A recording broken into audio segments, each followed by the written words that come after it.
You're muted, Dan. You're Yes. muted, Mark. Yep, we know. Bill? Oh,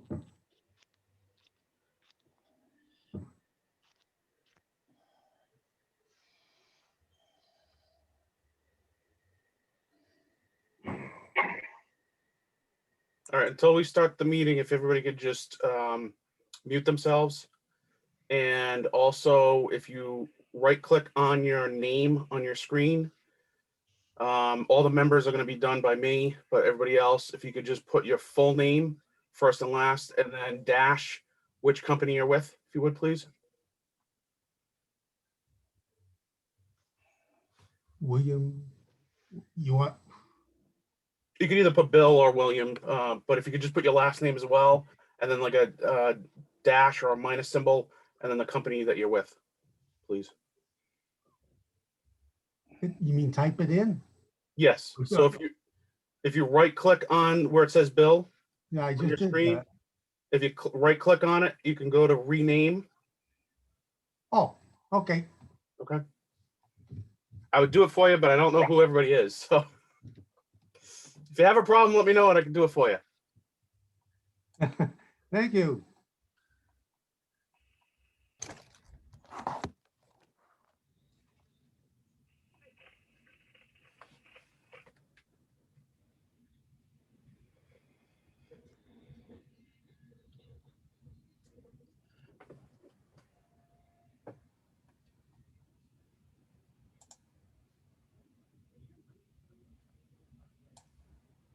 Nick, Yes. the individuals that are not presenting, we're going to keep in the weight room, correct? I believe so. Yes. I just have to Okay. figure out who's who. Right.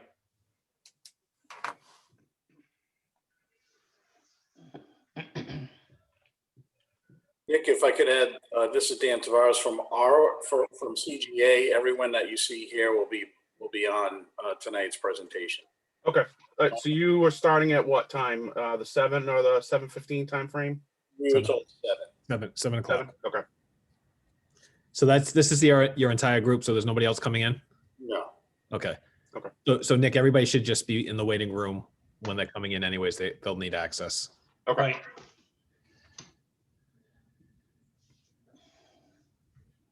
Right. Dave Sullivan, when you have a chance, if you want your video, but you can unmute yourself. Just make sure it's working.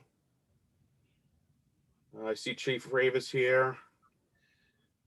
His audio's connecting, and we're just waiting. Oh, here's Mr. Burke, Captain Burke. He's coming in.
Do you see Jim Tessino in the waiting area? Or?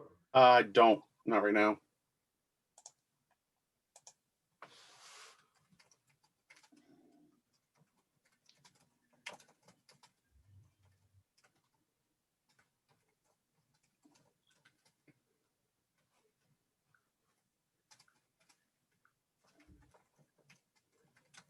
Hey, Nick, Yes.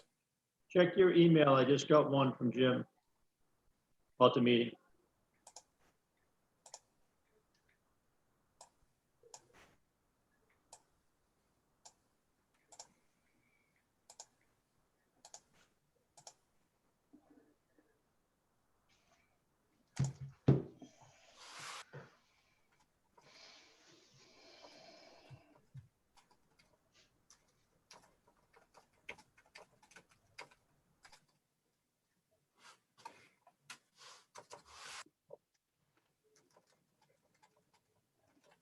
Did you get it, Nick?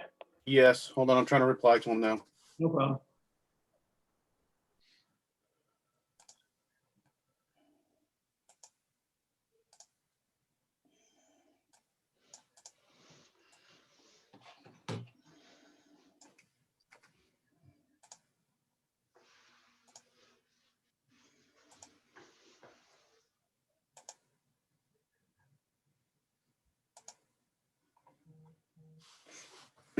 All right, I just sent it to him. Do I just send him a text message?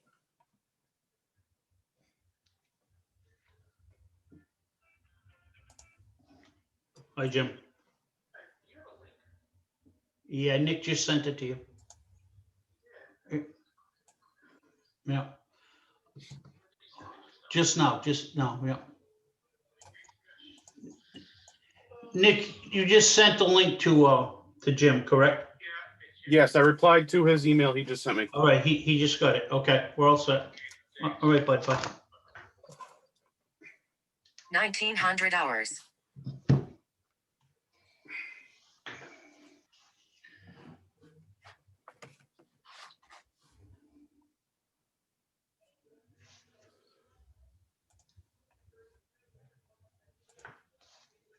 Okay, obviously, once we get started, we're just waiting for Jim Tessino. Jim Tessino is going to be managing the questions this evening. That way there is continuity with all the groups, obviously, that have applied. And again, that way we'll ensure that all the same questions are being asked of each and every group, again, that we'll be interviewing. The time frame will be 15 minutes for presentation of the group. And 10 minutes, I'm sorry, 10 minutes for the group to present and 15 minutes for questions. Jim Tessino, again, will be asking the questions, and we will take 5 minutes at the end of each group to deliberate, obviously, with the pros and cons and that sort of thing, at which time the group that presented will not participate. Sean, is that correct? That's correct. Yep. Okay. And if time doesn't allow, we can always do it at the end as well for those conversations. Okay. Very good. So the presenters, you're well aware of the fact that you've got 10 minutes to present, 15 minutes, obviously, of question and answer period, and then we'll take 5 minutes on our own to highlight the pros and the cons. Yes, confirm. Okay, great, thank you. Are we starting now? As soon as Jim comes on, Okay. Jim Tessino, here. Okay, Jim, you're there. Okay, Jim, we've obviously laid the parameters. So at your leisure, please, by all means. Real quick, we just have to open the meeting officially. Okay. And you're right, then Nick. also I gotta do the statement. And just if you can do a timestamp, please. Okay. Who is doing the timestamp? You want me to? It's up to you. So Okay. a motion to call the meeting to order and then, Okay, motion to call the meeting to order. Second. No. I need a motion. I'll entertain a motion. So motion to call the meeting to order. Okay, we have a second. Second. Motion made and seconded. Motion made by David Sullivan. No, Jim Casino, and the second was me, okay, Sullivan. okay. That's for the record, obviously. and I have it as 7:02 PM on February 25th. Okay. Okay, with no further ado, Jim, ready And to I just rock and have- roll? I apologize. I just have to read that statement. Oh, I'm sorry, Nick. I Governor. apologize. Per Governor Baker's order suspending certain provisions of the open meeting law, general laws, section 30 alpha, subsection 20, the public will not be allowed to physically access the South End Fire Station Building Committee meeting. However, public comments and questions may be submitted to the board in advance of the meeting by sending an email to seekonk, SEFSBC@gmail.com prior to or during the meeting. This meeting is being audio and visually recorded using the town's Zoom account. Please notify the chairman at this time if anyone watching this meeting is also audio and or visually recording the meeting.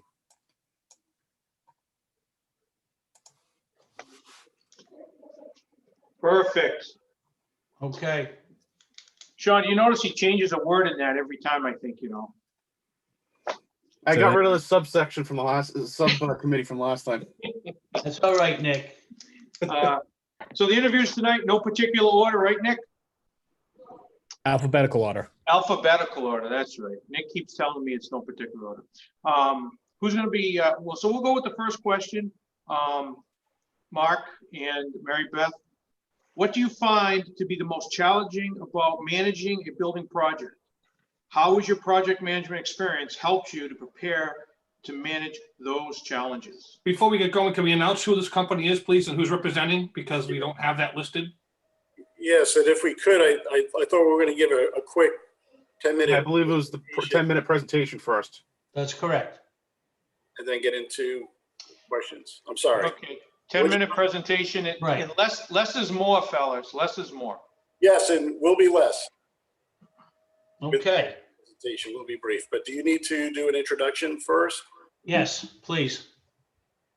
So my name is Dan Tavares. I'm one of the principals and partners, business partners of CGA Project Management. We'll go into a little bit more of the introductions. With me tonight is Mary Beth Connie, one of our assistant project managers, as well as Mark Zawatsky. He's one of our senior project managers that would be working on this project with us. And Bill Fryer, who in my slideshow over here looks like Bill's in the upper left. Bill Fryer will be the project representative, field, clerk of the works, assigned to the project if we're fortunate be awarded the project. So is it possible for me to share the screen, Nick? Yes, hold on one second.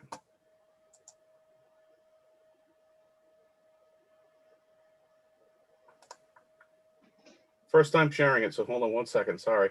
Looks like I can share it. Okay, go ahead and try it then. Yep, okay. Okay, so let me. So to begin, I just want to thank you all for at least shortlisting us to the level now that we're being able to present our qualifications and meet our team and meet you folks. It's a great opportunity, and we really appreciate the chance to be here. So let me just slide this out of the way.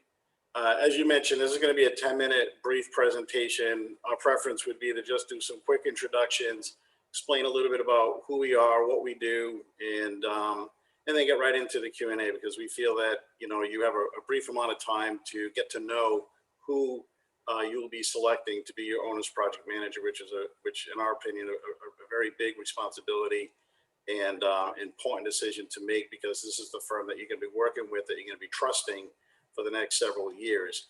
So as I mentioned, Dan Tavares, we don't need to go through all our resumes because I think you have all that information. I will be the principal in charge, overseeing all aspects of the project, supporting the team, being the point of contact for the client, and just working with all you folks in terms of the overall project management. I'll let Mark Zawatsky introduce himself and say a little bit about himself. Well, thank you, Dan. Good evening. I'm Mark Zawatsky. I look forward to serving as your project manager, that is, having day-to-day contact with you and the team that we assemble. As your project champion, my job is to lead the design and construction phases to ensure delivery of a project that's on time, on budget, and with the specified quality. I've been an OPM serving municipal clients for more than 20 years. Before that, I was a department head serving as the chief building official for the town of Bristol, Rhode Island.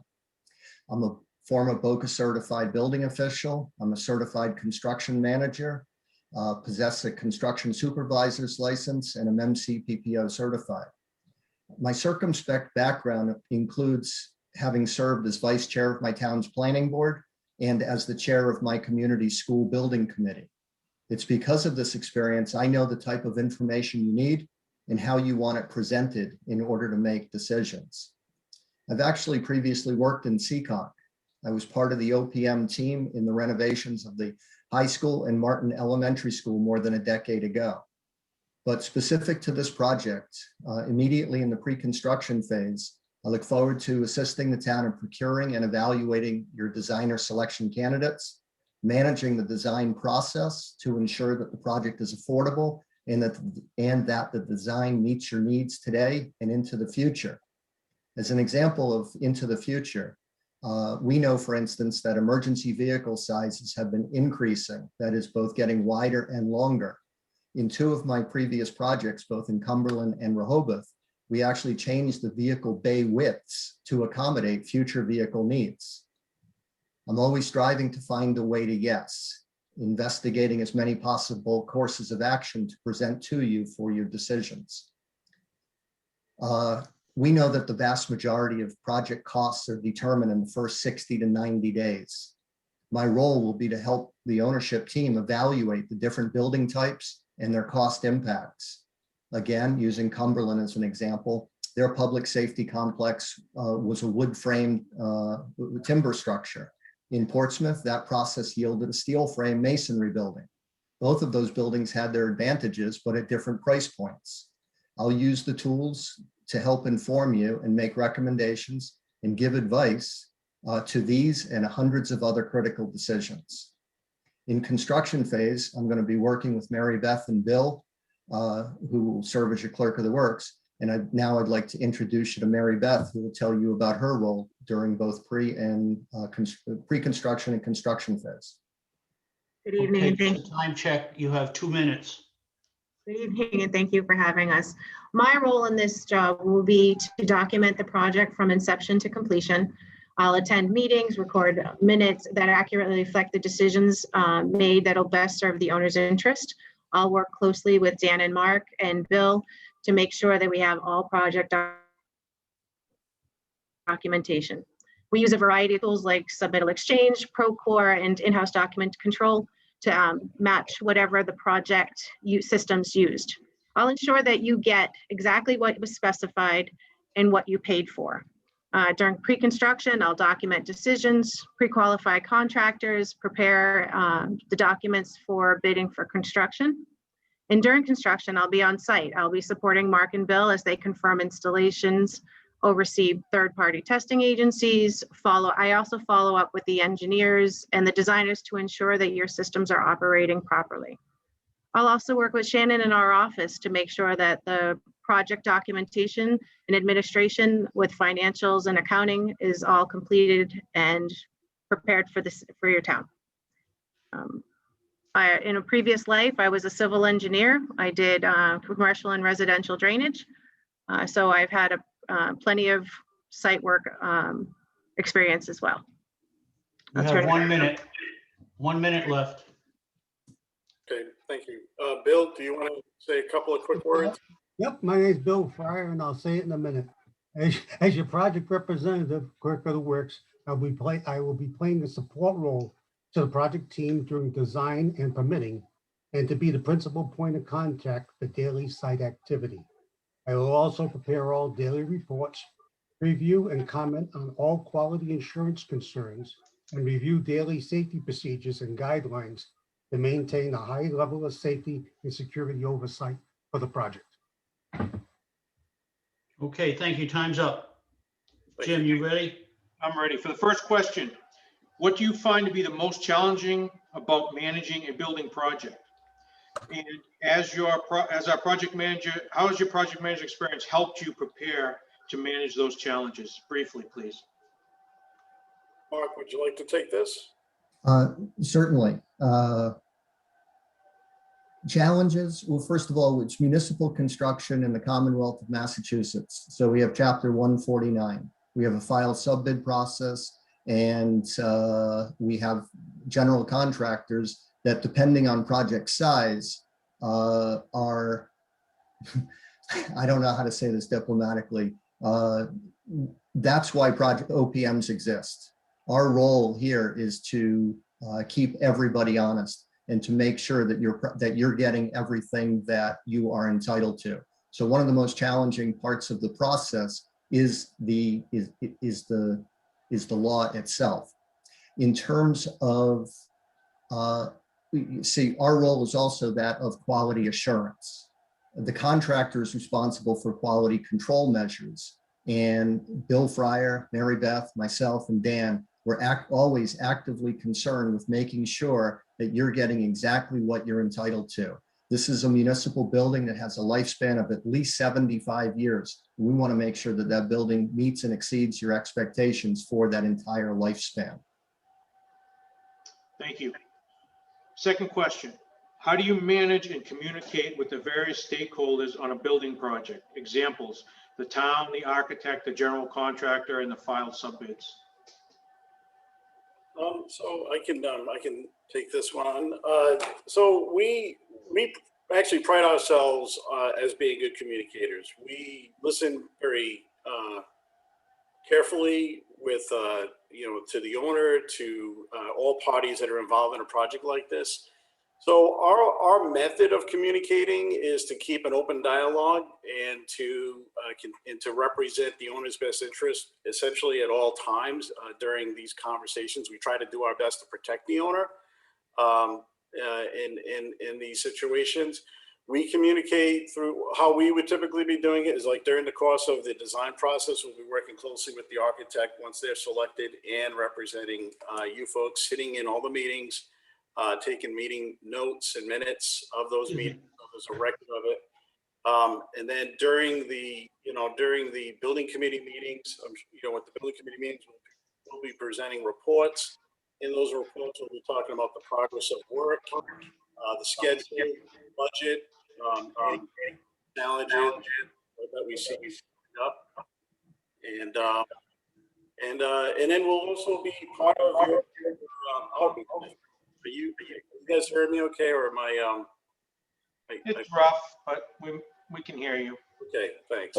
Just real quick, those that are not speaking, just mute yourself real quick, just to help prevent feedback. Thank you.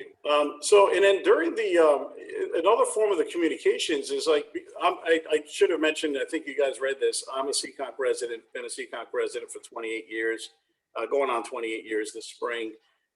So I think a big part of this effort on this project will be also to communicating to the general public when we're looking to bond the project and move this project forward. Being a taxpayer, being a resident in town, being someone that is familiar with Seekonk, I think is also going to help in terms of how we communicate the message, the need to get the support that we're going to need to move this project forward. So I think that's a very part of the communication. But emails, one thing that I can tell you is that we're accessible and we're available. All of our clients will say so. They'll reach us on the weekends. They'll reach us at night. Our job is to make sure that we're available and accessible to our clients during their needs. Thank you. How do you handle conflicts between the architect, the general contractor, and between the GC and his subtrades? So, as you are familiar with all the general public, construction in the public sector, we will run into conflicts. And we've run into our share of conflicts on our projects. And how we handle it is basically just like you would want to handle any kind of dispute or any kind of issue that's growing amongst the team, is to get them all together. Now, COVID has kind of prevented us to be able to sit around a table sometimes and hash these things out. But we hold many meetings until we get to the resolution that we're looking for, whether it's a conflict between the contractor and the architect, which does happen. Contractors will say the documents aren't complete, the documents aren't coordinated. Our job is to, again, protect the interest of the town, to protect the interest of this building committee. And by doing so, it means that we roll up our sleeves, we lead the conversation when it comes to trying to resolve these matters. Nobody wants to see any problem rise to the level that it has to be litigated. So it's always best to resolve them right up front. One thing that I can say is that because of our experience in the amount of years that we've been doing public sector work, we have the ability to anticipate a lot of these challenges up front and get in front of them before they actually become a problem. And that's a key part of hopefully not having or finding these conflicts grow between these parties. Honestly, we're not seeing major conflicts out there, but obviously there's a lot of disputes when it comes to ownership of change orders and things like that. Great, thank you. How do you ensure Hey, projects? Jim, can I just jump in real quick on that one? Can you just speak to the conflict that you may see between the file sub bids and the GCs, especially where the GCs are not picking their file sub bids? It's really based on the lowest bid. Yeah, I mean, the biggest conflict that we see there is sometimes some general contractors will take the approach or the attitude that it's not their subcontractor, that it's the town's subcontractor because they're a file sub bidder, which makes up about 50% of your construction team. The conflicts that we see are really with coordination, especially in Massachusetts, because of file sub bid laws, Mass General laws on file sub bid work. The drawings, the documents have to be very clear in terms of ownership. And anything like in Rhode Island, it's a little different. The general contractor owns everything. They hire their subs. If there's something missing, it's not something that's coordinated. It'll most likely fall on the contractor. In Massachusetts, if it's not clearly shown in the electrical portion, mechanical portion, painting scope, anything, they'll challenge it and say they don't own it. And the general contractor may or may not support it because they may pull out from there. I don't see a lot of challenges between those trades, but we do have a challenge right now in between the general contractor and the mechanical subcontractor because the subcontractor isn't performing. And those are some of the meetings that we've been holding all the time with them. We're still we opened up this building last August. We're still holding meetings with folks to make sure that we're getting through these issues and that the owner is receiving everything that they're paying for. So, but again, experience, we know all this, we know all the trades that are out there. We know all the subcontractors that would be bidding on this project. We have relationships with most of them in terms of the experience that we've had in the past. So it's not that big of a deal. There are, Sean, if I could just add, I know we got to be tight here with time, but the disputes really between general contractors and those file subcontractors is when they had a problem on another project and now they're on this project, and the animosity is still there, and that could create some challenges, and I've seen that happen as well.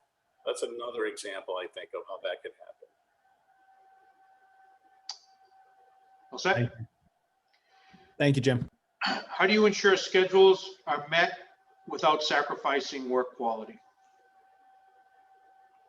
So we, at the beginning of this project, if we were selected, one of the first things that we'll be doing is taking a hard look at your budget and taking a hard look at your schedule and putting together what's called a Gantt chart. So we will put together a schedule from start to finish with the finish in mind, in terms of what is the goal, what is your objective to complete this project, what is that time frame, and back everything out from there.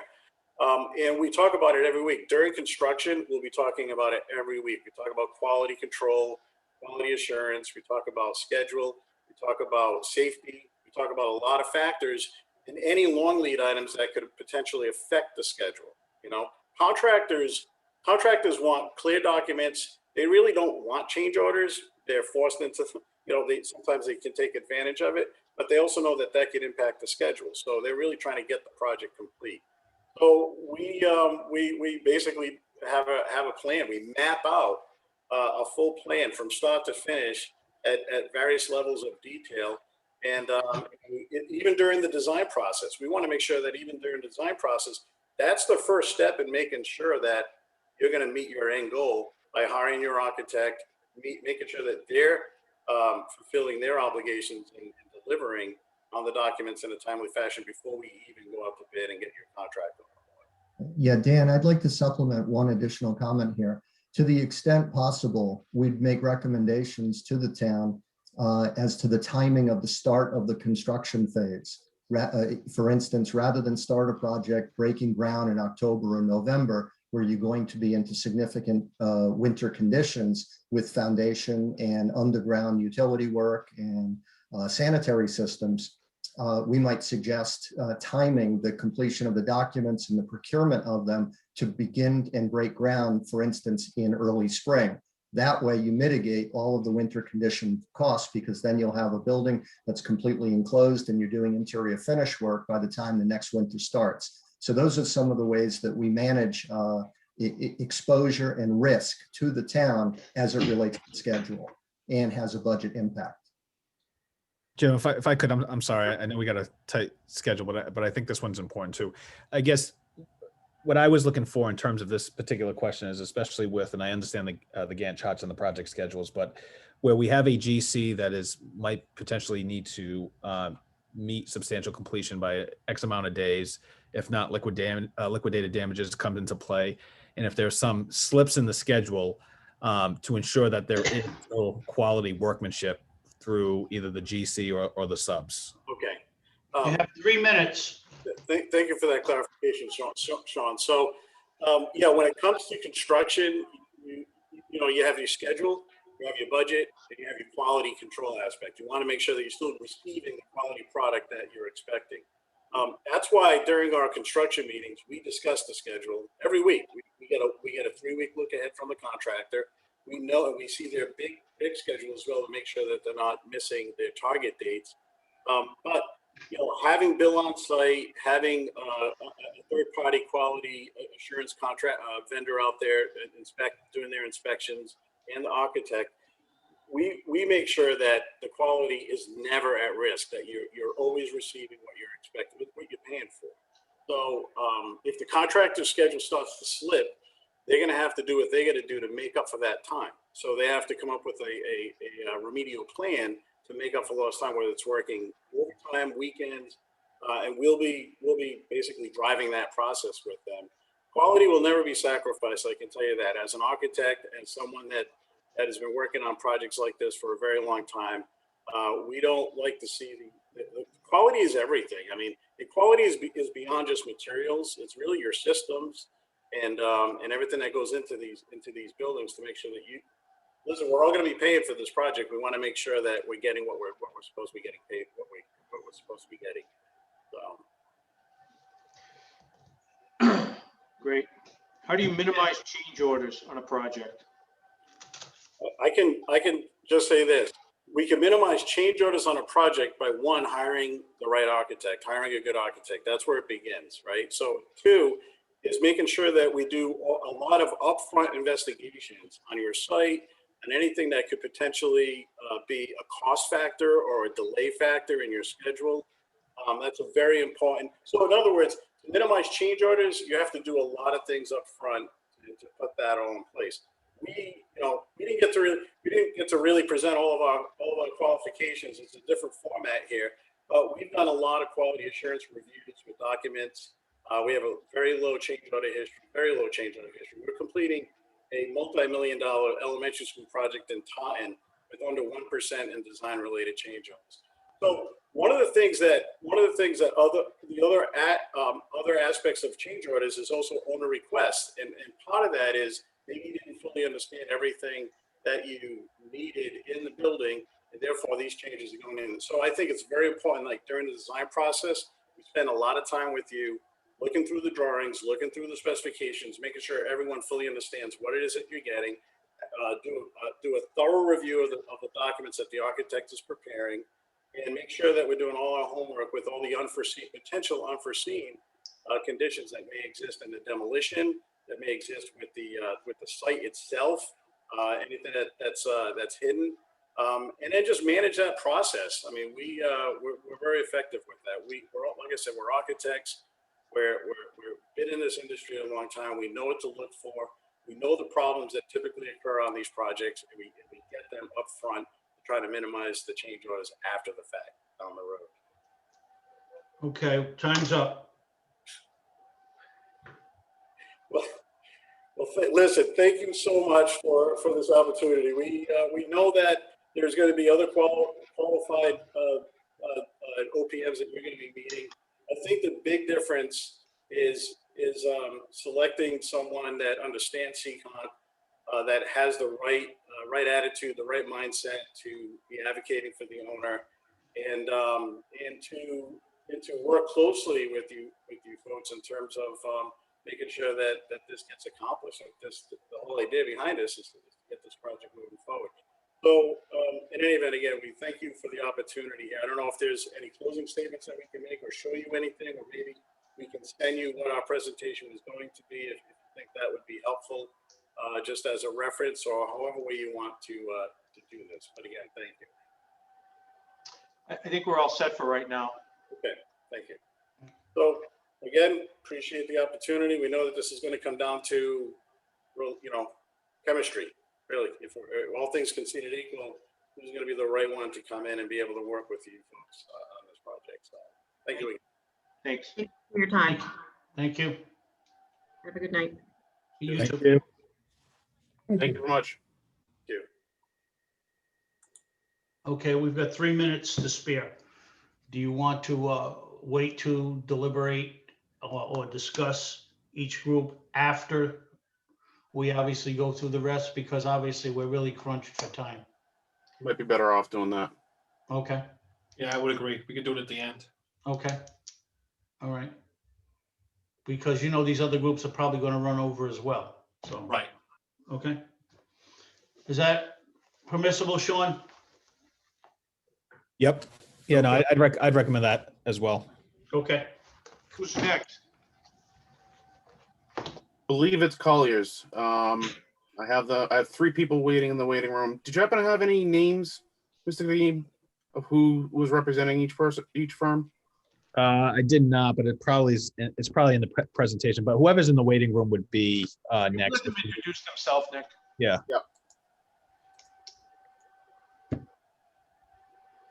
Okay.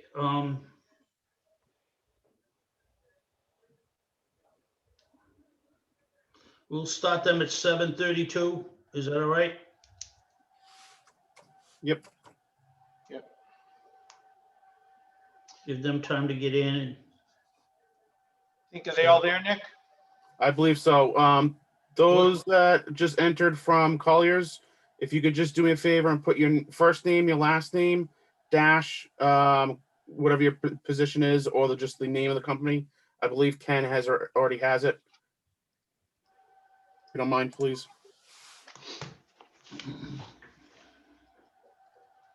Kathleen looks like she's the only one in the office.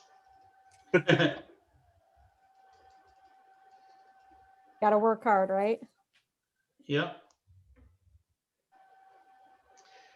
So we're going to start you guys at 7:32. So we got a minute.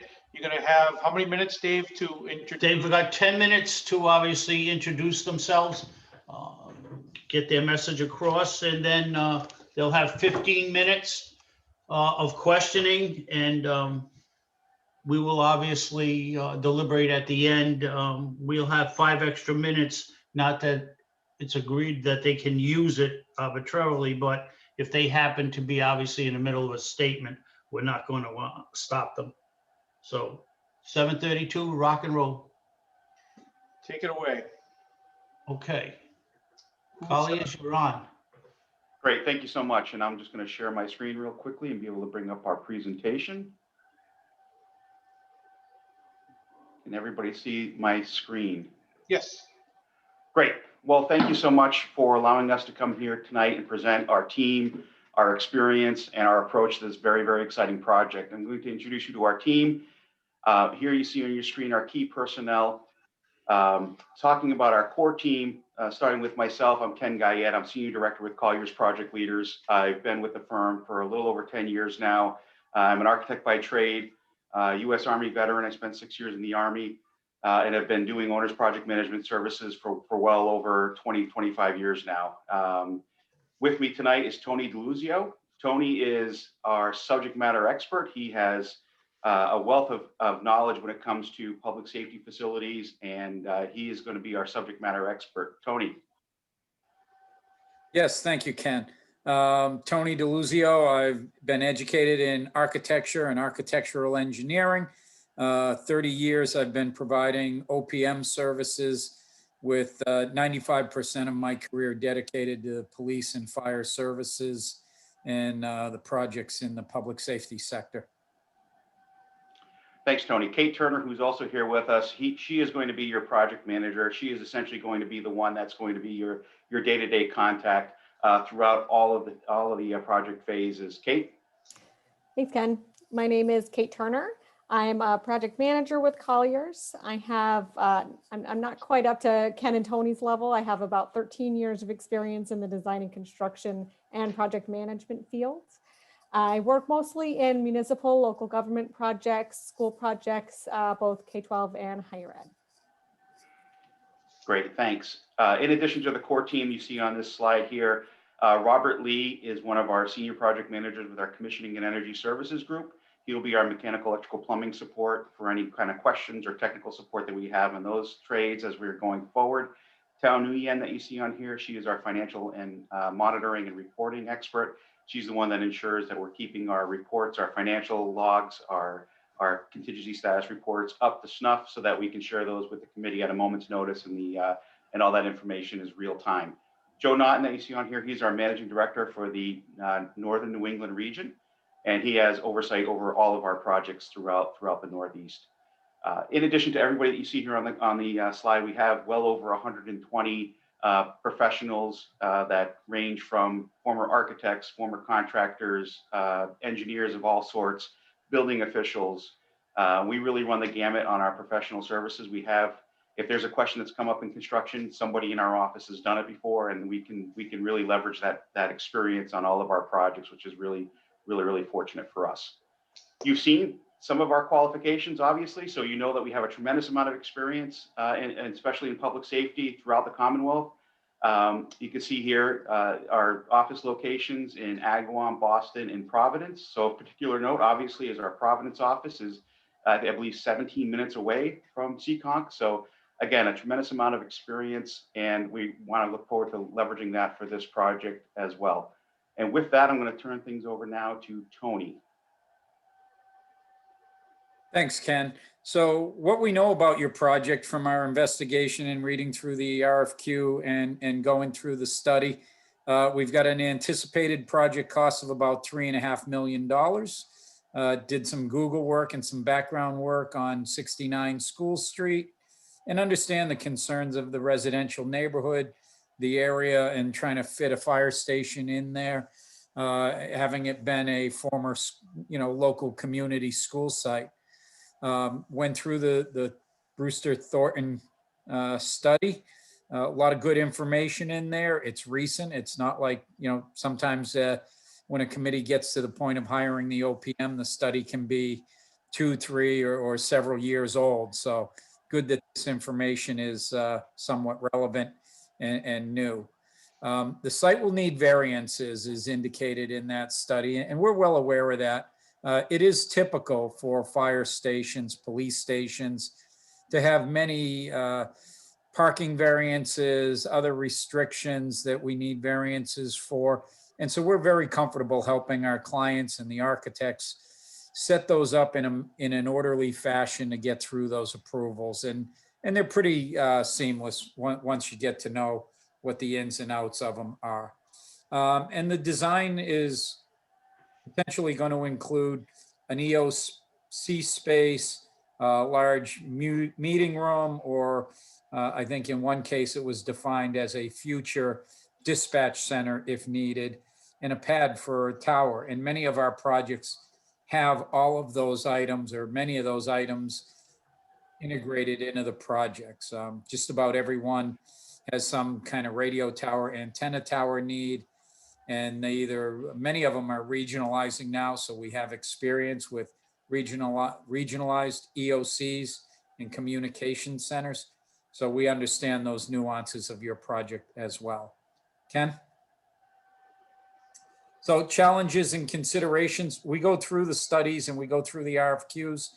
We want to figure out what the nuances are and what are the challenges to your specific project. Certainly in the site development, there's always some site issues, but being a good neighbor is incredibly important to this project. It's a small community. It's a smaller even neighborhood. It becomes their south end fire station. You want the community to feel good about it. And I've got great experience in that in both Bolton, which was a public safety facility, Chatham was a police facility, but they were both integrated into neighborhoods. Chatham had residential neighbors to the back. It actually has Chatham Municipal Airport on the front side of it. So we had the complication of trying to put up an antenna tower, as your project may have, in the middle of a flight path. So that was a unique FAA challenge there. Brewster Thornton, we wanted to let you know that we do have experience with them. Our Colliers team is working with them on the Shea High School in Pawtucket. And in addition to that, we've worked with many other architects and engineers on fire station designs. So we can bring to you a couple of different options on how different architects and different fire departments have solved similar issues, whether it's turnout gear adjacencies or any of the apparatus issues that you may come into. We talked a little bit about zoning board, planning board, local and state permitting. We're absolutely familiar with that.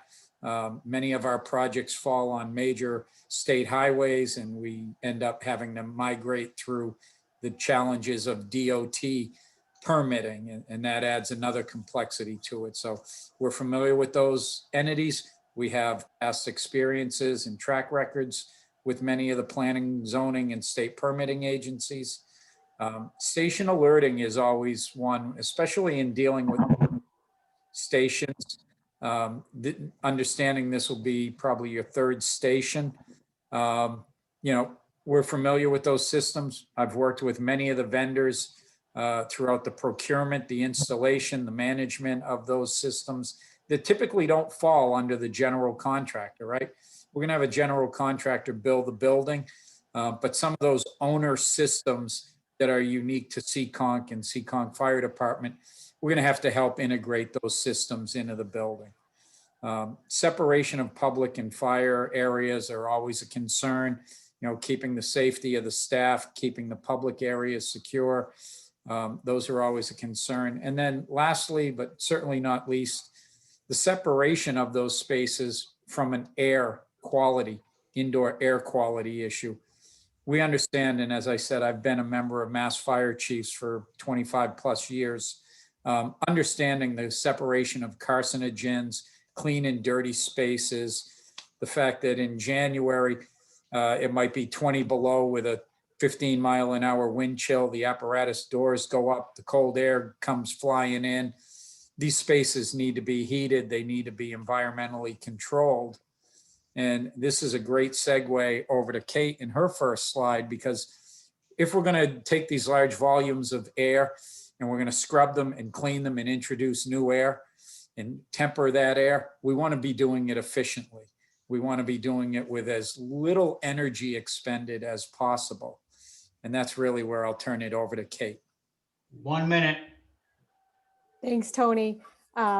So to piggyback a little bit on what Tony's saying regarding indoor air quality, we understand the importance of separating these spaces, creating both efficient spaces that you can see a great return on your investment for the different utilities that you're going to be choosing, whether it's renewables or just designing a more efficient space.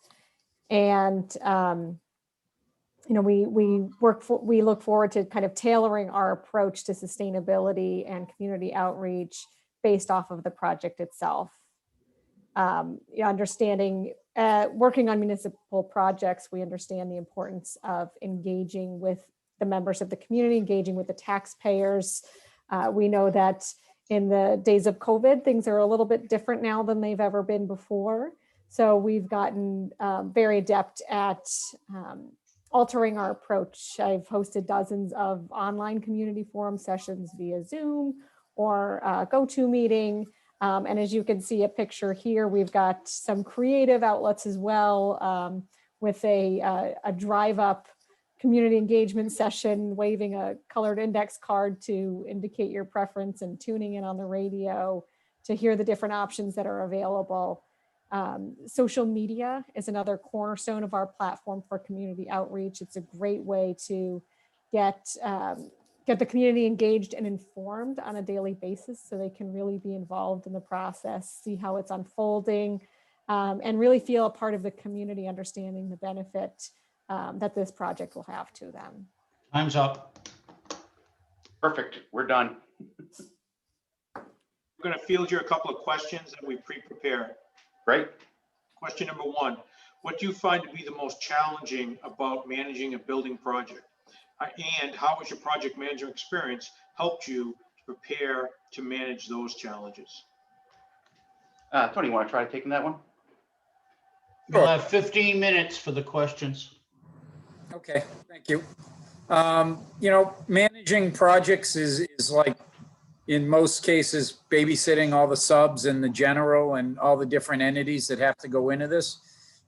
You get really, your hands-on experience is what gives you the knowledge and the, what do I want to say, the personality to bring those teams together, to not make a toxic environment, which can easily happen on a construction site. Everybody's got competing interests and competing differences. And our job is to bring you the best information and make the best decisions that are made. While the drawings are all done, the bids are all in, there's still going to be numerous amounts of decisions that have to get made on the fly throughout the life of any project. So our job is really to catalog those items, identify them for you, drill down on them to bring you the best information at hand, whether it's a subsurface soil condition, whether it's a manpower issue. And, you know, this past year, we've all got really good at learning how to deal with the pandemic in the middle of a construction project and keep construction moving. These projects were 95% of our projects were deemed essential projects that had to keep moving, public construction projects. And we did a tremendous job, had very little downtime on any of those projects. And so we would bring that experience and those expertises to your project as well. Thank you. How do you handle conflicts between the architect, the general contractor, or between the general contractor and the sub bids? Sure, I can take that one, and then the rest of the team can chime in if they want. You know, one of the things that we try to pride ourselves on is being firm but fair. You know, understanding that there's more than one side to any sort of conflict that's out there, but understanding also what the owner's intent is and what the owner's best wishes are and what's going to be the best outcome for the owner. And essentially working towards that goal without being overly confrontational, with still being, again, being firm. I can't emphasize that enough, is that we are still firm with our contractors and our consultants and our designers, but we also need to make sure that we're fair too. In order to get through this project, there's going to be a lot of compromise, a lot of back and forth, and we want to just make sure that we're doing everything that we can to ensure that the owner is getting the best value for their project. How do you ensure project schedules are met while not sacrificing any quality? Sure, Kate, you want to try taking that one? Sure. So we initially tackle a project by developing a macro schedule. It's a overview of the entire project. It takes a look at the different phases that are in front of us and establishes timelines for each of those phases, whether it's schematic design, design development, construction documents, bidding, you know, ultimately construction and closeout. So we identify those time periods, and then from there we take it down to a more detailed level, what we call our milestone schedule, and we identify all of the targets that need to happen during those phases and assign dates and times to them. So whether it's you know, initial meetings with the different building officials, whether it's public engagement sessions like we talked a little bit about, you know, whether it's, you know, estimating time periods and design review time periods. We take all of those things into account within those durations, and we review it on a weekly basis with the entire team to ensure that not only are those milestones being hit, but you know, we're tracking progress on at least a weekly basis to ensure that we're on track every step of the way. Great. How do you manage, or how do you plan on to communicate with the various stakeholders for the building, the town, the architect, the general contractor? Do you have a process or a policy that you depend on for communication? Sure, Tony, you want to try that one? Sure. So communication is paramount. One of the first things we do in a kickoff meeting with you when we're signing up the contract is discuss with you who wants to be communicated with, how are we going to do meeting minutes, how do reports go out, who do they go to? You know, today's, 6 months ago, nobody wanted any piece of paper mailed to them, right? They didn't want monthly hand reports that people had to touch. So we've gotten very good at PDF formats, live chats like this. Kate was saying, keeping the public abreast in Ashby. We held Zoom meetings and live conferences with the public. But it's really finding out what works for your community. And each community is a little different. So we have many different avenues or platforms that we can use today. It's really depending on, does everybody on the board or the building committee want another 47 emails a day? Or would you rather have one email each week or every couple days that kind of wraps everything up? During construction, we want people to be engaged in the project, understanding you may not be on site every day, but we want to set up a clearinghouse or a portal where you can go and look at pictures at your leisure. Today's construction, what happened? You may drive by the building, but if there's work going on inside, we want the building committee to be able to look at those at their leisure. And then it's up to you whether you want those posted, either on a link to the fire department's website or the town's website. But it's a kind of information and communication that we can certainly work and help set up with you. Great. How do you plan on minimizing change orders or maximizing deductions throughout the project? I've done a lot of project management, and I always see these things that don't get done, but they never seem to materialize in a negative change order. You know what I mean? We're really quick to add a change order, but we never seem to deduct the work that's not getting done or the quantity that's not there. Yeah, it really comes from just managing the process from the owner's perspective, understanding that the three key aspects that we need to look at all times is cost, quality, and schedule, right? So Kate touched on schedule a little bit. When it comes to the cost and the quality of the documents has an impact with what happens out on the site during the construction phase. The tighter you can get your documents during design, the better off you are in the field, and the less the risk of change orders is mitigated. So we make sure that at every phase of the design, whether it's schematic design, design development, construction documents, that we're checking and ensuring that those documents are as tight as can possibly be. We do a thorough design review, not only our own team, the core team, but also our expanded team, who will loop our commissioning agents in and our mechanical, electrical, plumbing engineers in to ensure that we've got a very, very robust set of documents. And then we catalog our questions and our concerns in a log that goes to the architect, and we don't allow the architect to proceed into the next phase until those items have been addressed in the documents. And that continues on up until bid day, essentially, not making sure that, again, we're not going out to bid with a set of documents that has any holes that we can see at that point. That's one way of mitigating the risk out in the field as we start to get into the field with regards to quality of the documents. Then it's ensuring that you have the boots on the ground in the field to ensure that you're getting the quality that you paid for within those documents, and that we're making sure that we're staying ahead of the game. One of the big things that we want to be is proactive out there in the field. So our construction reps, are essentially our clerk of the works individuals, they ensure that they're being proactive. They're looking ahead. They're talking to the contractors while they're out there. They're keeping a log of anything that might be suspicious that might be coming down as a change order, or any rumbling out in the field that might be end up being a cost exposure. And again, looking at the entirety of the cost exposure, not just what's immediately there in front of them. We want to make sure that we're staying ahead of the contractor with regards to paying them, looking at their pay applications, making sure that we're not paying them for anything more than what they've done, redlining their pencil requisitions and returning it to them to ensure that, again, we're keeping a tight fiscal cap on what's happening out there in the field with the contractors. Those are a couple of things that we utilize to be able to ensure, again, that cost, quality, and schedule is paramount and met at all times. So I got two just quick follow-ups on that.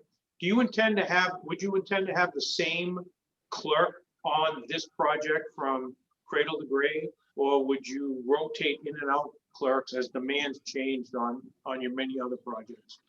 So that's a great question. The way that we look at our projects is by a team approach. So we specifically don't identify a construction rep or a clerk of the works at this point in time because it's about a year to 2 years out before construction actually starts, and a lot of things can change. So we're going to make sure that we get the right clerk of the works or the construction rep to be able to take the project from the first shovel in the ground right through closeout. But the key here, though, is to understand that Kate and our project management team, our project manager that's assigned to this project, will be part of all the aspects. So she doesn't go away when this goes into construction. She's still there. She's monitoring construction alongside the clerk of the works or the construction rep to ensure, again, that everything that was done in the design phase carries through and carries forward into the construction phase without missing a beat. Are there aspects that you allow to happen when the clerk is not on site of the job? Like I feel like that the clerk needs to be there all the time. That's my personal opinion. I know other management styles are different. Yeah, well, it varies from client to client. Obviously, there's a cost implication with having a full-time representative on site. Mass School Building Authority mandates that we have full-time representation on sites for their projects, and some clients want that robust oversight. Typically, what we make sure is we have obviously very tight communications with our contractors and the subcontractors out there in the field. We want to make sure, again, that we're being notified of any testing that needs to happen or inspections that need to happen on site, so we can coordinate to make sure that we're on site at those critical junctures to ensure that everything's being taken care of and being addressed appropriately on the owner's behalf. And then it's a matter of site inspections. Typically, we want to see site inspections on a daily basis so that we can get a head count, we can get an idea of what's been going on with deliveries, and we have a good pulse on what's going on. And we bring that up at each of the weekly owner architect contractors meetings to make sure that we're keeping that tight coordination going throughout the week, that we're identifying things in the 2-week look ahead that we know that we need to be attentive to and make sure that we got the proper coverage. And then whether it's the construction rep that's on site every day for a portion of the day, and the project manager is there on opposite times to ensure that we're getting the coverage that you guys need, we can work out whatever way you want to. That's not a problem. We do it in a bunch of different ways, whether it's just once a day touch, once every other day, it depends on the client, and we're able to adapt accordingly and make sure we have the coverage we need to carry your plan throughout. Sean, we need to go into your 2 questions. Sean? Yeah, the one of the questions I had was just on the, I'm sorry, let me just pull it up. On question 2, there was a question with regards to how do you manage and communicate with the various stakeholders on the building projects, the town architect. I'm sorry, it was question 3. How do you handle conflict between the architect, general contractor, and between the GC and the filed sub bids? So my question was directly to the filed sub bids and the GCs, some of the conflicts that arise from there, since the general contractor doesn't pick the filed sub bids. And typically there's some type of carryover of where you have general contractors don't want a particular file sub bid because of a previous work history or something like that. Can you speak to how you manage that?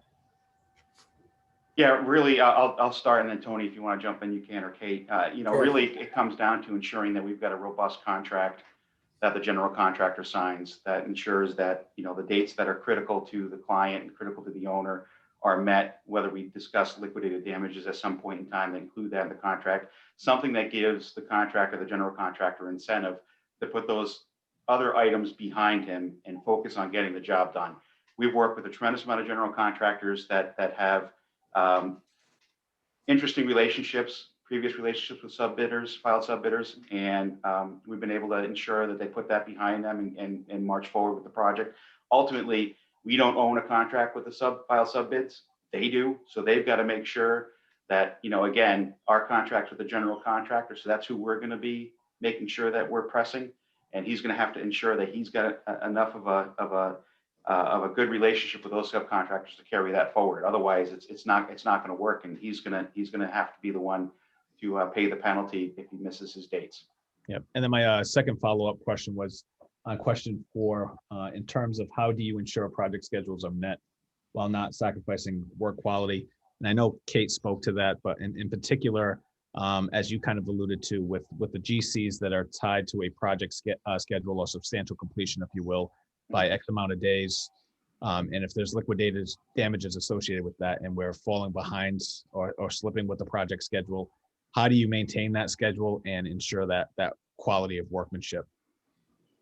Yeah, so the first thing that we do is, again, we're extremely proactive about it. When we get the general contractor's full construction schedule at the beginning of the job, we're taking a look at it, making sure it makes logical sense, making sure that all the key tasks are outlined appropriately, making sure it's taken into consideration any of the owner's requirements for schedule.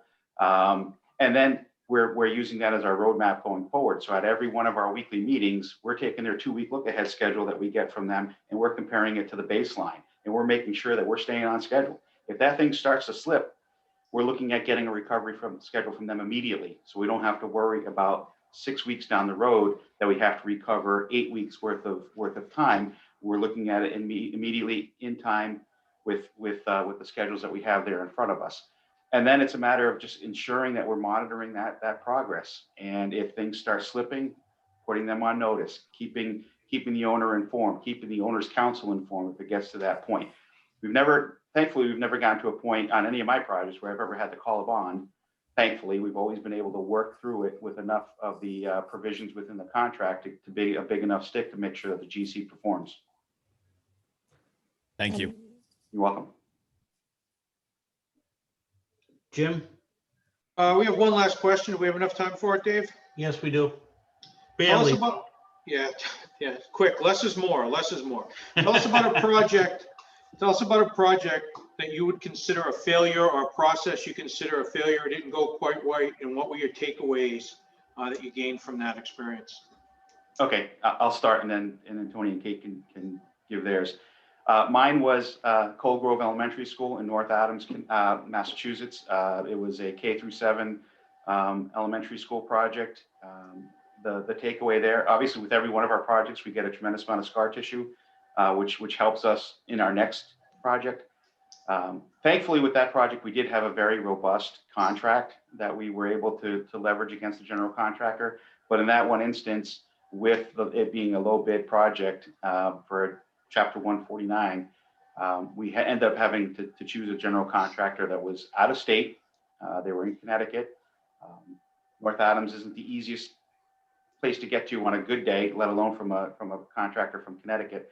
So there was a little bit of a learning curve there for them. And that's one of the things that I would probably look to leverage going forward, is having that discussion and ensuring that, you know, the owner understands where these guys are coming from and the logistics that plays into being able to staff a project in that location, being able to get materials to the project location in a remote area such as that. Tony? Just very quickly, it was a project that was behind schedule, as you questioned earlier. And it was one where we learned kind of late into the game. We should have gotten the attorneys involved much earlier. This particular contractor was way overspread, couldn't handle his workload. By the time our particular city client, got around to getting the lawyers lined up to go after them, we were then fourth in line to any kind of completion. And that contractor was ultimately debarred and suspended from public work. So you don't have to worry about them. They're still not back in the business game. But we should have been first in line, and we should have been a lot harder right up front the day they slipped. Thank you. I think we're out of time. Yes, we are. Thank you. Thanks for your presentation. Okay, thank you very much. We appreciate it. Thank you all. Thank you. Have a great night. Yep. Thank you. Good night. Good night. Okay.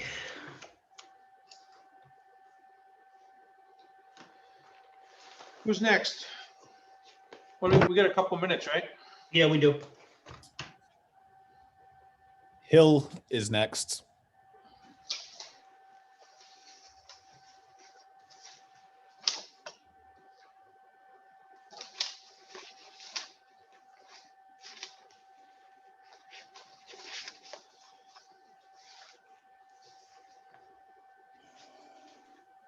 Let me know when you want me to bring them in. I have 3 people in. Nobody has anything regarding Hill International so I'm not sure who they are. Okay, we've got a couple more minutes yet. Yeah, well, wait a minute. Right.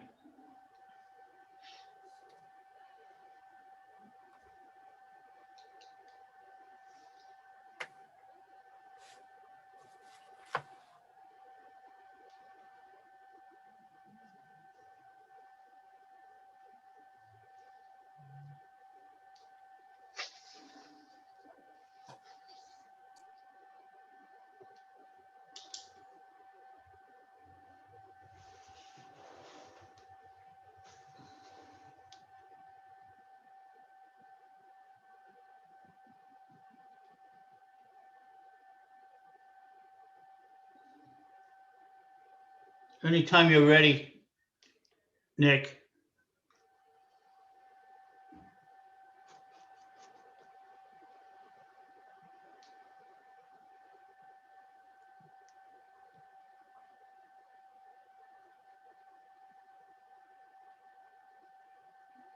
Nick, anytime you're ready. You're muted, Nick. Yeah, I just Anytime you're realized, ready, Nick. I just realized that. I just added them in. Those that just joined, if you guys could just put your first name, your last name, dash, the company that you're in, and or your position that you'll be during the project, if you don't mind.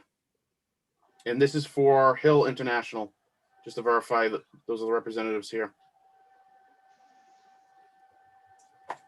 And if you need help with trying to rename, you just right click on your name that's on your screen and then go to rename.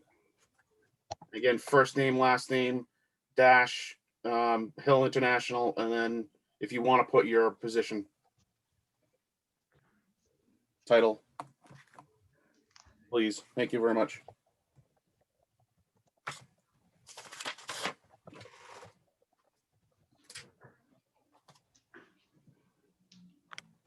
Okay, the clock Ready? is ticking. We ready? Yep. Thank you for participating in our solicitation. We're going to give you 10 minutes to make an introduction, and give us a little synopsis of your proposal, and then we have some prepared questions to ask. We have 15 minutes set aside for that. So who's going first? So fantastic. I'm Peter Martini. We're Hill International, and I'm Peter Martini, who heads up the New England office. And on with us today is Jim Duval, the project director, and Andrew Pellegrini, your project manager. We have put together a 5-point, 10-minute presentation, and I've been assigned number one, and then I'll pass it on to Jim. Number one is what sets Hill apart, and I'll be succinct and just say 3 things: trust, risk management, and a title I like to call "We Care." So on the trust end, we will earn your trust by listening, and we'll earn your trust by performing things when we say we're going to do them.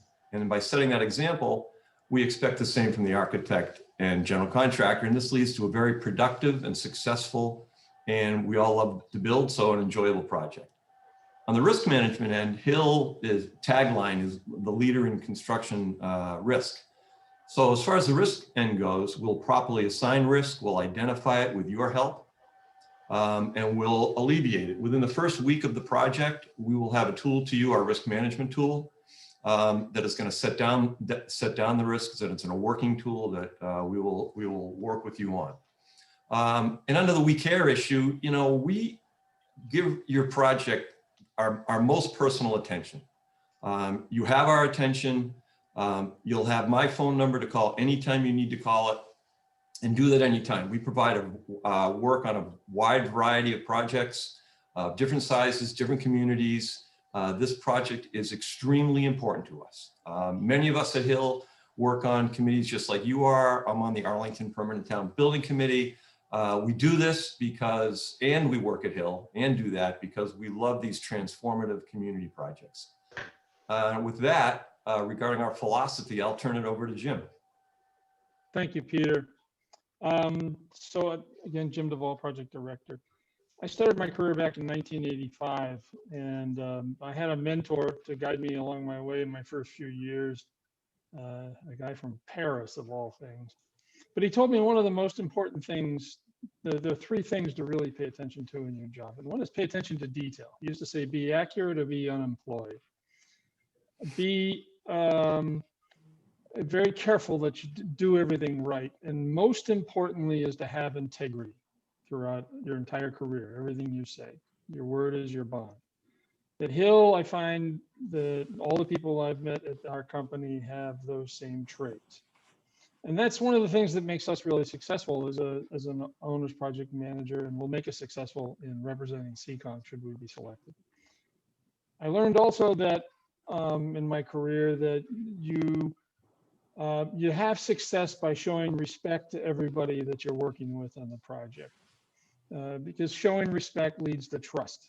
And as Peter Reed said, that's really key to success. Simple things I live by are answer emails, respond to phone calls. Don't just let voicemails go unanswered. Never be late for a meeting, and always try and be early. Those are key things to show people respect to their time. Be responsive, and being responsive and being forthcoming with information engenders respect and engenders collaboration with other people that you're working with. And when you're collaborating and you're responsive, you're going to be able to keep a project moving, and you're going to be able to make the schedules happen as it was planned at the beginning of the project. Confront challenges as soon as you find them. Never just try and dodge around the hard issues. Bring them forward. Don't ignore them. They only get worse. You've got to hit everything head on and be logical and cooperative and find the best solutions. Key thing is to provide the owner, town of Seekonk, with the information needed so you can make informed decisions throughout the course of the project. That's the fundamental part of our philosophy. I want to pass it on to Andrew to talk about a couple of the subjects. Andrew. Thank you, Jim, and thank you, Peter, and more importantly, thank you, Chief, and the Seekonk South End Fire Station Committee. It's an honor to be here tonight, and we're excited. Look forward to working with you. The Hill team, have we managed similar projects? Yes. Between Peter, Jim, and I, we've done over 80 public facilities, ranging from schools, police, and more importantly, fire stations. Some of the Hill direct work with police, fire, Malden Police Station in 2016, Revere Public Safety Building in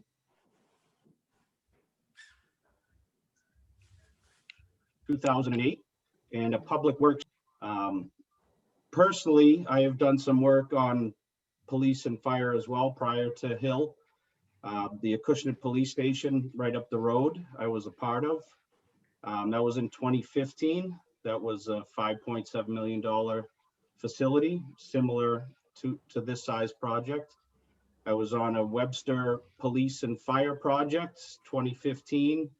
It was a $12 million project, which also we had a regional dispatch center inside the Webster Police Station, new police station called the South Worcester County Communication Center. And that was a $2 million build out. The towns Webster, Dudley were involved from the get-go, and then Oxford and Charlton were supposed to join on. There was some other things going on that they didn't join right away. But with that, we managed for the dispatch center, the desks, the chairs, the radio equipment, the cameras, the security, the cell and the Sally port control from dispatch. Is the wiring going to be there from the dispatcher's station to, in this case, the apparatus bay doors? So we're going to make sure that these things are in the documents up front to make sure that when we turn over the facility, it's fully functional. Also, why is Hill the most qualified OPM?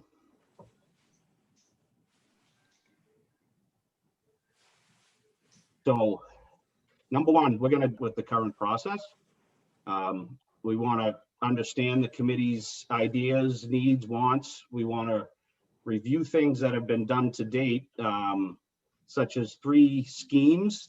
We noticed there was 3 different schemes that was reviewed in the feasibility study. And then would like to get an architect on board. What we pride ourselves in at Hill is constructability and value engineering. We review all plans and specs during each phase of the design process: schematic design, design development, and construction documents. And I can't stress enough that we take the time during the design to make sure the committee is comfortable and is aware of what you will be getting at the end of the day prior to the bid documents, plans and specs going on the street for bid. And I can't stress, we all want to start construction tomorrow, but we need to get the design and the documents correct. A little example of that is Acushnet Police Station. So my first involvement was opening the first bid. So we had a 4.2 million construction budget within the 5.7 overall budget. And the bids came in my first day on the project, 1.2 million over. So it's 5.4 million when we had 4.2 million approved by the town.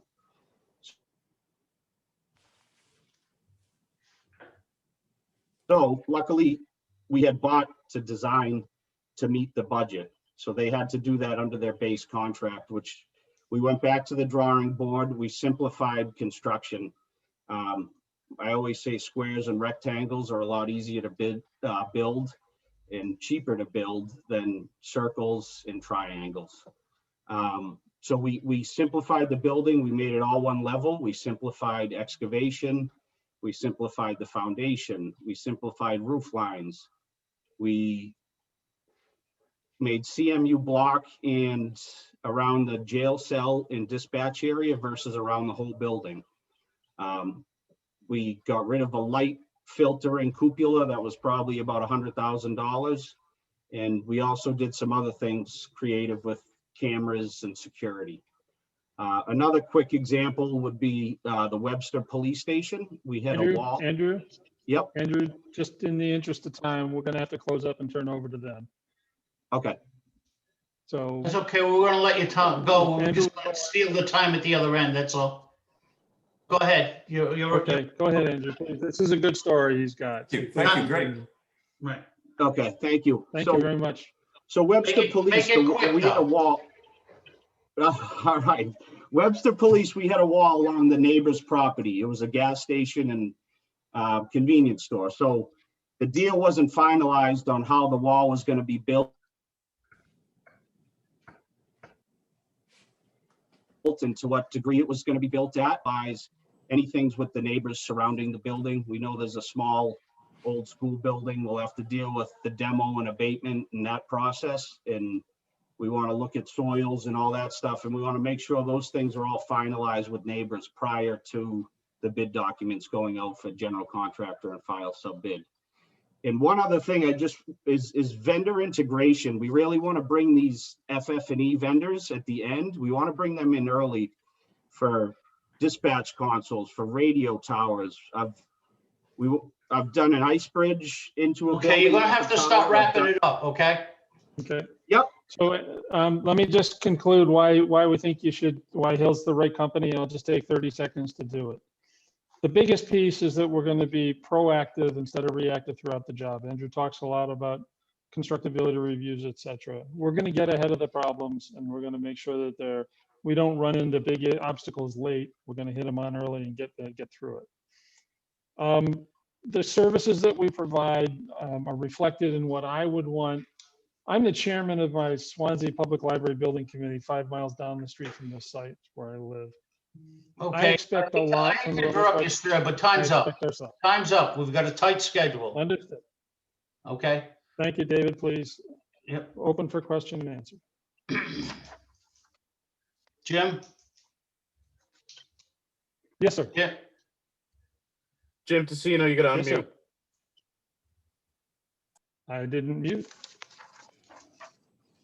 You got it. There you Yeah, go. I got it. I'm sorry.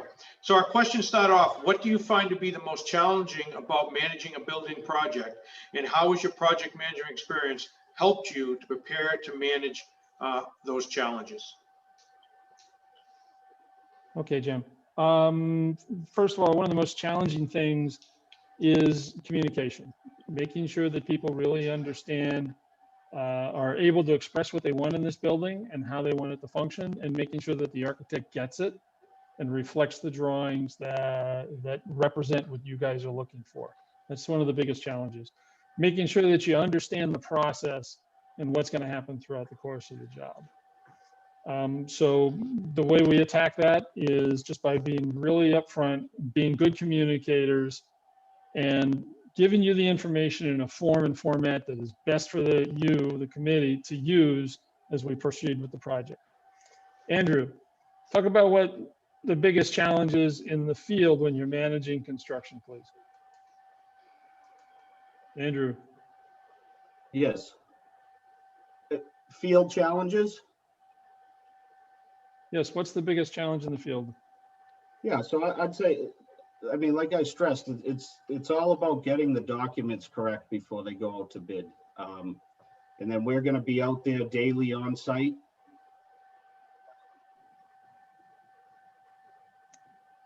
To manage the process and we're gonna report back as much as needed, whether it's monthly, whether it's bi-weekly, whether it's weekly for the committee. But we're here to be your eyes and ears in the field. Okay. David, Jim, you answer your question? Yes, thank you. Our next question, how do you handle conflicts between the architect and the general contractor, and between the general contractor and the filed subbids? That's a good question. So the biggest piece again is establishing a culture of trust between all the individuals, and to ensure that there's open communication about issues. General contractors can be problematic, as we all know, but if you treat them fairly but firmly throughout the entire process, and don't show that you're just trying to beat them up, you can get things to work.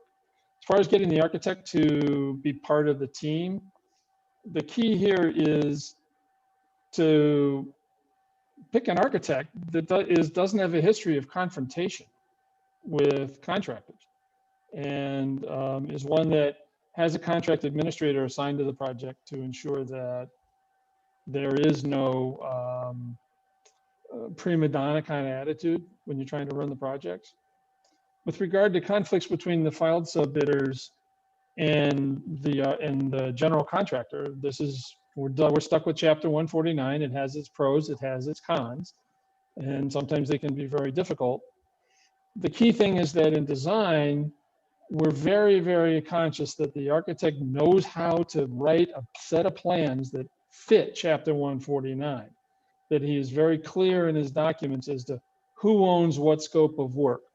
And if you get an architect who hasn't done a 149 project before, he gets the scopes between those subs screwed up, and you end up with conflicts and disputes in the field, change orders, delays, etc., because people start fighting over things.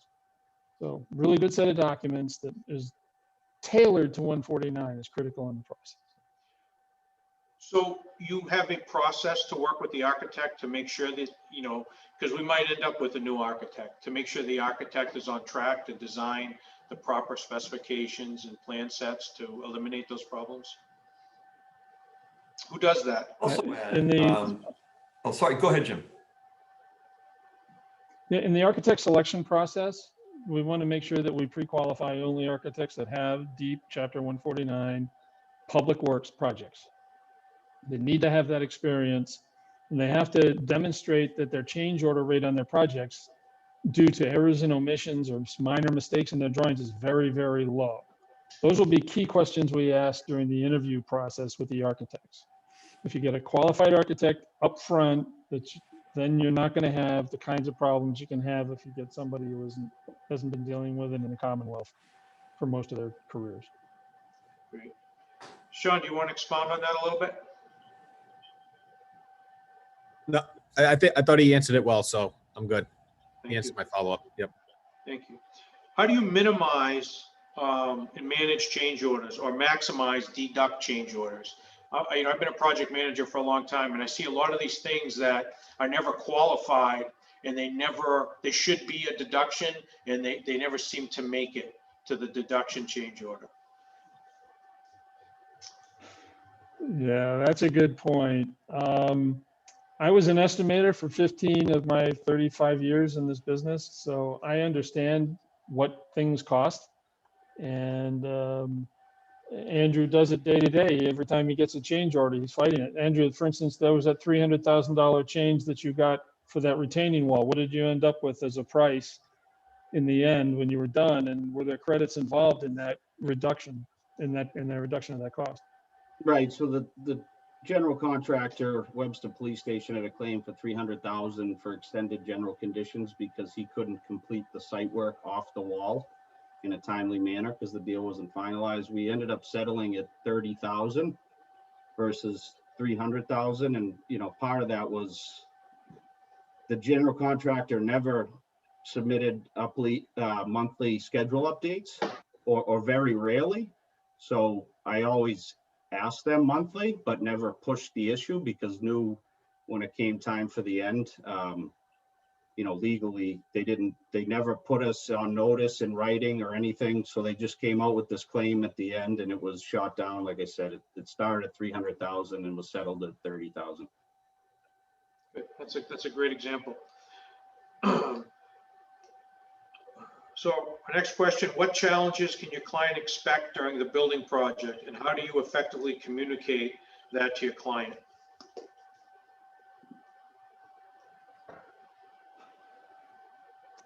So the kinds of problems that come up, we have to avoid them by getting really good drawings, which you alluded to, Jim, when you asked that question about 149.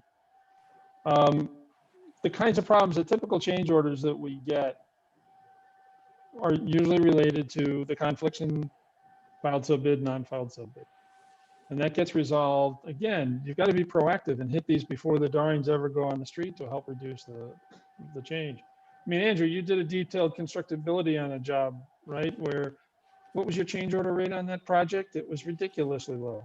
Right, I think the Acushnet Police Station, when we went out for rebid and it came in at 4.2 million, we ended up having 60,000 in change orders at the end of the day, which was well under 1%, and 30,000 of the 60,000 were to add in some 6 additional police lockers, which are, about 5,000 a piece. So that was just a great example of how getting the documents correct and working as a team day to day on site to work through issues is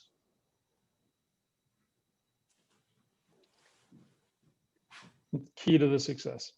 Yeah, also, what problems you're going to hit and what challenges you're going to have, I'm dealing with it right now on a project where the challenges start right at the beginning, and then you think you're kind of over the hump, and then a whole new set of challenges comes. At the beginning of the project is the time where you have the most ability to affect the final outcome. So while you're choosing a site, which isn't chosen, but when you're choosing the site, number one, that has a great effect. You're choosing the architect.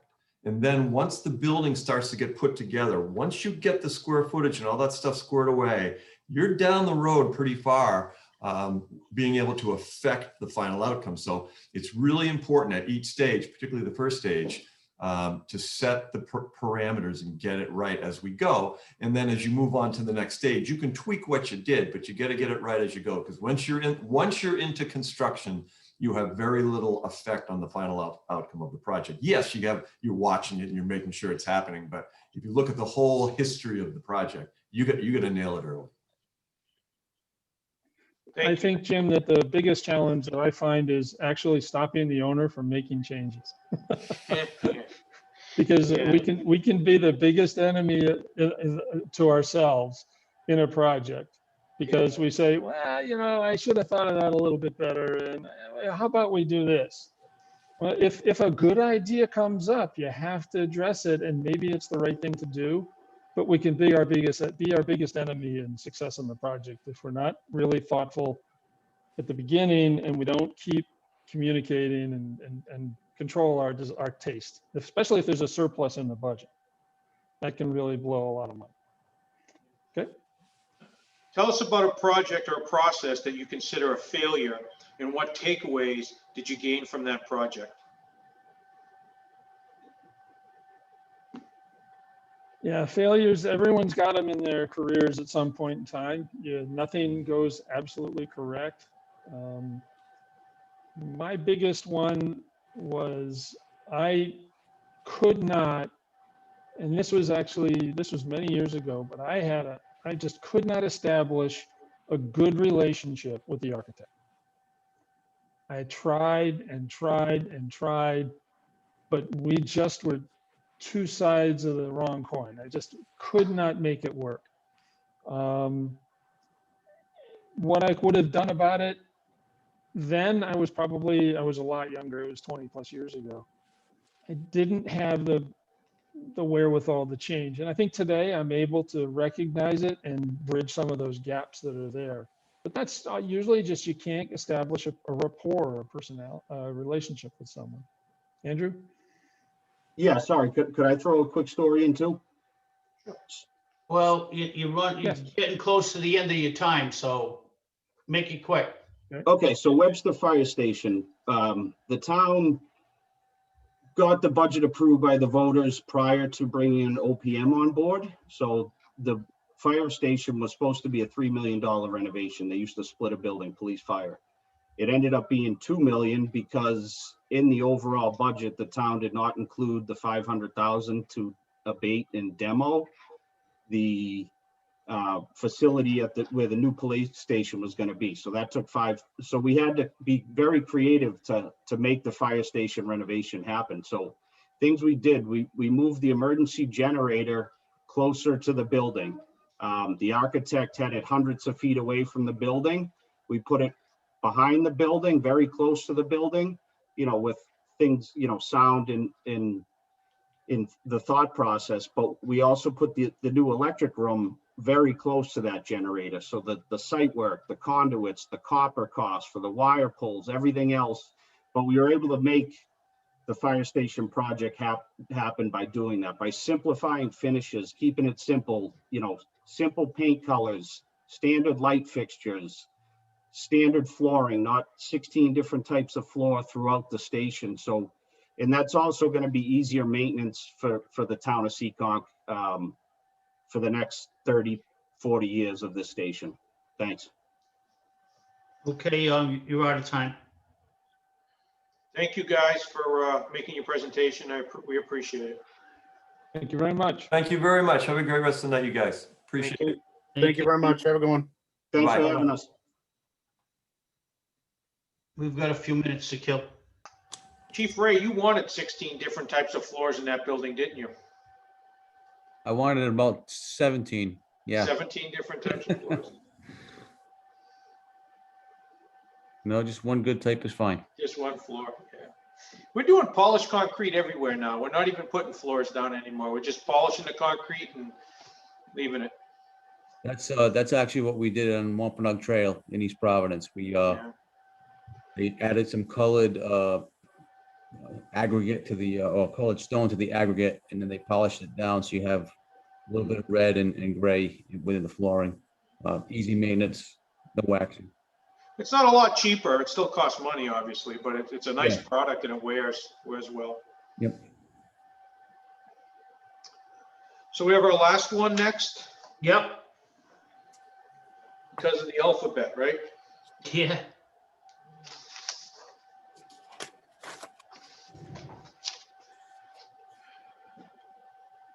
Anybody there, Nick? I do have two, yes. Bring them in. Okay.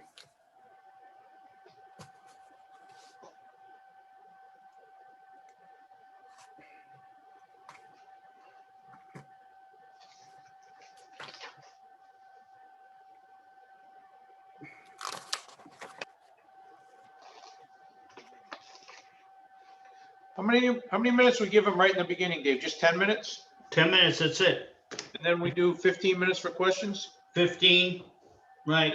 Then we have 5, right? Right. But most of them have been running over into the 5 minutes, so. Yeah, I mean, it's been pretty uniform with most of them. except for the last one just now. I think if we let them go, we'd still be there. Yeah. Mr. Pomeroy and Mr. McDonald, if you could just change your names, and if you can right click on your name on the screen and just have it your first name, last name, dash, and then what your position would be. And I'm guessing you're both from Pomeroy Associates? Yes. Okay. So if you could just right click on your name and just put your title of what you would be in the project, please. All right, are you guys expecting anybody else? We are not. That's it. Okay, you'll have 10 minutes for a presentation explaining who your company is, obviously, and what you do. After that 10-minute dissertation, we'll obviously have 15 minutes of questioning.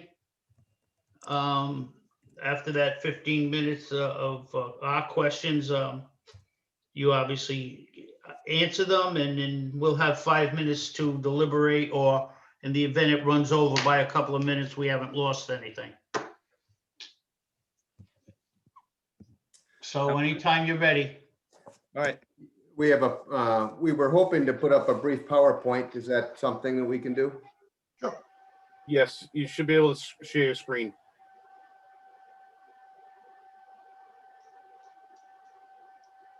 Awesome. And just real quick, those that are not talking, just please mute yourself. All right. Can everybody see that? Yes, we can. Excellent. Excellent. Yes. Well, good evening. My name is Rick Pomeroy, and I'm here today with my business partner, Taylor McDonald, and we're here to present to you this evening, and we appreciate the opportunity to be interviewed for this project. Hopefully you've done some reference checks and you've spoke with our references. Taylor, would you mind going back to the front page for a minute? Yeah. And if speaking with our references, you'll realize that they can collaborate, that our motto is we consider above and beyond just a good place to start. We're hands-on project managers. We own the company, and we work directly with the clients. So Taylor, if you wouldn't mind, thank you. Again, my name is Richard Pomeroy. I think you've probably reviewed our qualifications and our resumes. But we just figured we'd just put this up on the screen, and we can provide this PowerPoint for you if you'd like after the meeting. With me is Taylor McDonald. I have over 30 years of experience in the design, construction, and development industry, and have been running Pomeroy Associates for just about 19 years now. And Taylor, do you want to do a brief introduction? Yep. Taylor McDonald, partner. I've been with Pomeroy now for about 12 or 13 years. I'm also a partner as well. You know, Rick and I would both be part of your team here. So you have the owners vested in that project. That's how we like to run all of our projects, with that type of overlap. And then we'd probably have another project manager under us. We're thinking that would probably be Virgil Pacheco on our team. And then as far as on-site, you know, that's to be determined at this time, but we have a number of on-site clerk of the works, or we call them on-site project managers. They do more than just a normal clerk would. You know, in our stable, we don't, you know, 1099 employees. We have employees that stick with us, and that's who we would, you know, tap into at this point. We have, you know, employees on staff for that position. As you probably know, our office is in East Bridgewater. Taylor is a Bridgewater resident. I live in Plymouth, and Virgil lives in Swansea. So it's very close to the project. And most of our work is South Coast, Cape and Islands. We've done, and we're up in Norwell as well. So we concentrate in this area. We don't go all over Massachusetts. We focus on projects that we can readily get to easily. Granted, with COVID and Zoom and COVID conditions, it's difficult to be face to face, but when we're back in stride, we plan on being in front of you all the time. And so our location is very advantageous. About 10 years ago, we made a company decision to start really focusing our efforts on public safety. It's a passion of both Rick and I's to work on these public safety projects, be it police, fire, combined facilities, dispatch centers. We kind of dove right in, over the last 10 years, we've been working on a public safety project every single day, one to the other. We've been involved with public safety. So it's something we care very much for, in terms of, the critical knowledge I think we bring to the table when it comes to public safety. First off and foremost, as we're talking about fire station right now, firefighter well-being, in terms of decontamination, access routes to apparatus, certain safety standards that need to be in place. We take these things very seriously, and obviously your designer has a lot of this knowledge base as well, but we've seen what works, we've seen what doesn't, and we like to bring that knowledge, to the design phase, during the early stages of the project. Next, response efficiency. This not only goes to, obviously, you've done some response time studies geographically, but this is in terms of inside the building as well. How quickly are the firefighters getting to the apparatus? How quickly can they get out of the station? What are the turning radiuses look like outside of the station? So this is something else that very early on we like to get involved with and take a look at. Next would be the importance of certain adjacencies. Where is the medical supply room going in terms of where the ambulance is being staged? Things like that early on make a difference in terms of how the station is going to be operated.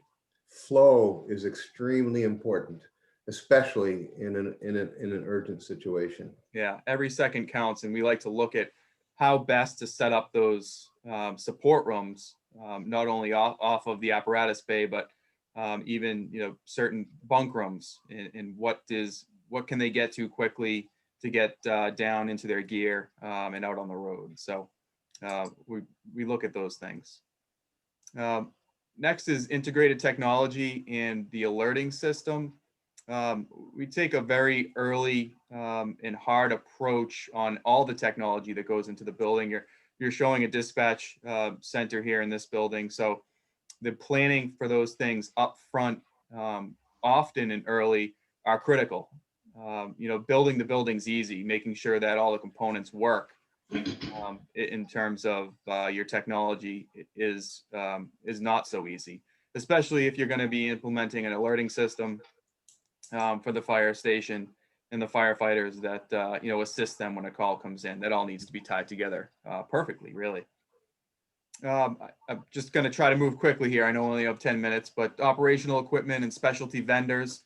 We're very familiar with, SCBA, and compressors, how different gear needs to be stored, keep it out of, UV rays, things like that, we put together a list of all the operational equipment a fire department would need, go through that, make sure it's going to work for the department.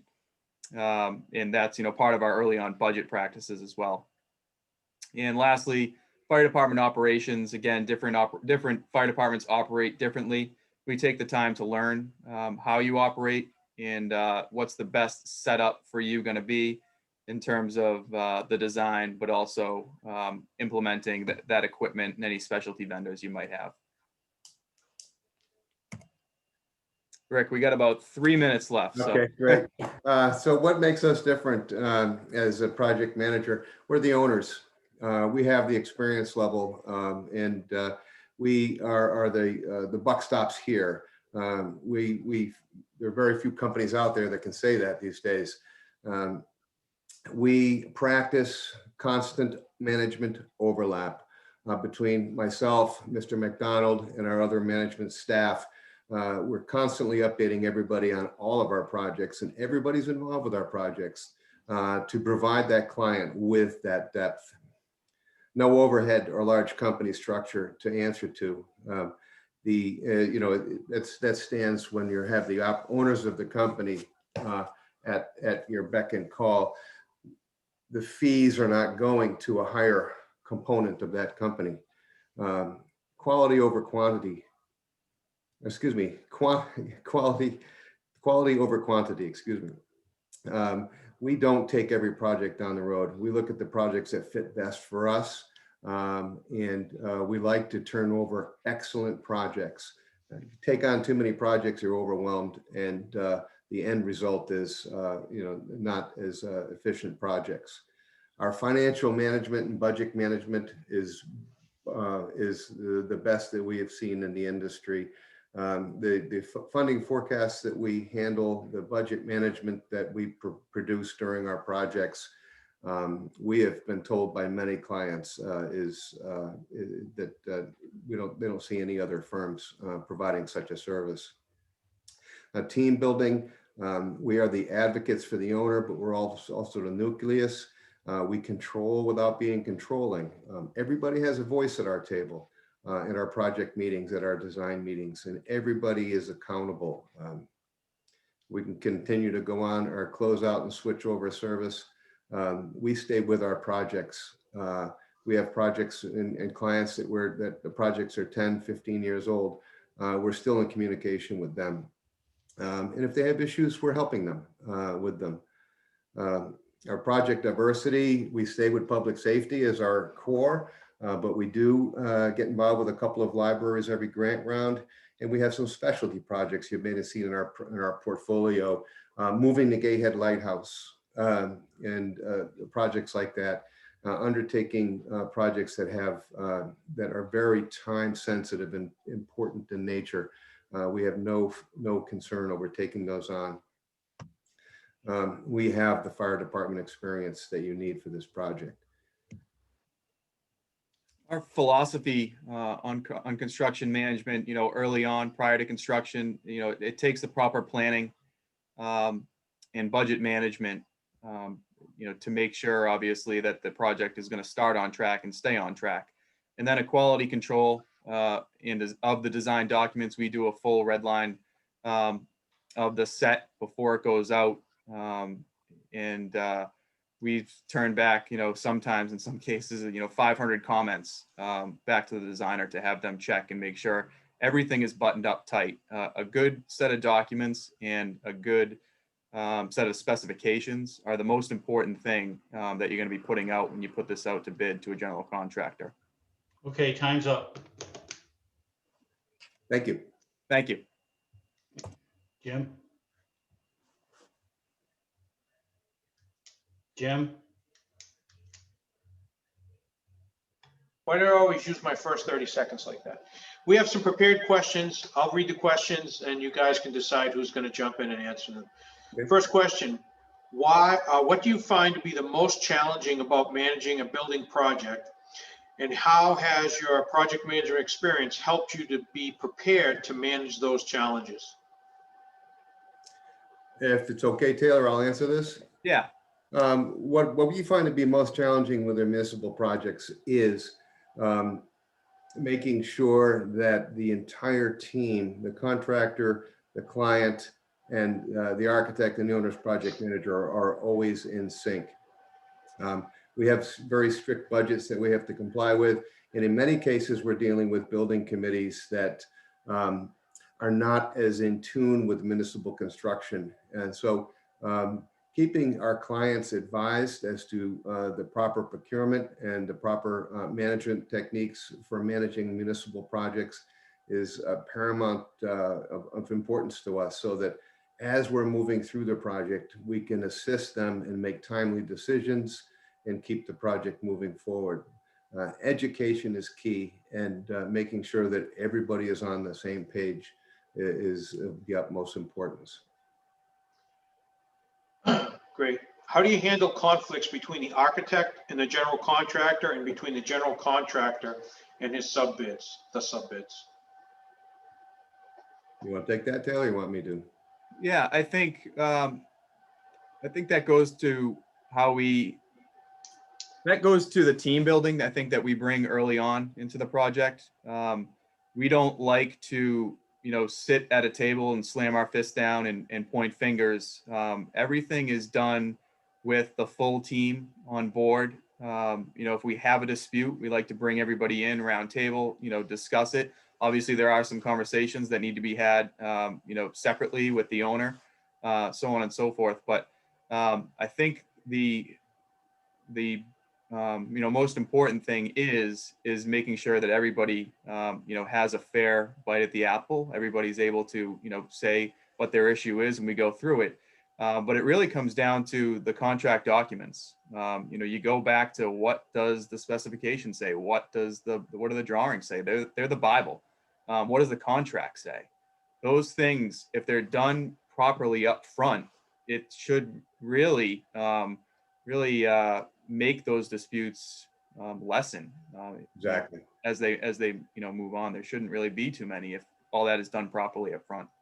We spend an extensive amount of time during quality control before the drawings go out on the street for bidding to ensure that there is as few conflicts in the documents as possible. We've never had a project that's been in litigation, and our change order ratio on our projects is extremely low.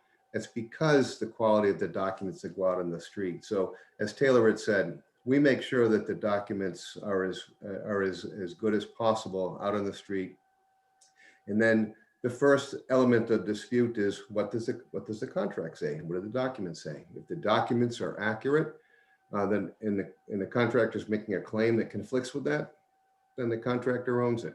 If there's an error in the documents or there's something that was missed, then it's something that we have to negotiate our way through. But if you look at our change order ratio in the material that we've provided to you, you'll see that we're very good at conflict resolution, and that our change order ratio is extremely low.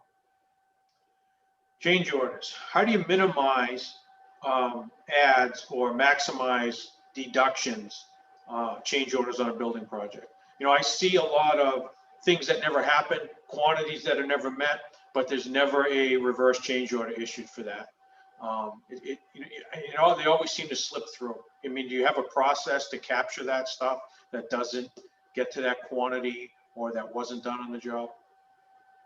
And how do you minimize those change orders? I mean, you did talk about documents. What is your change order rate? Would you say, like, is it less than 1%, more than 1%? Less. Our design changes are less than 0.5%.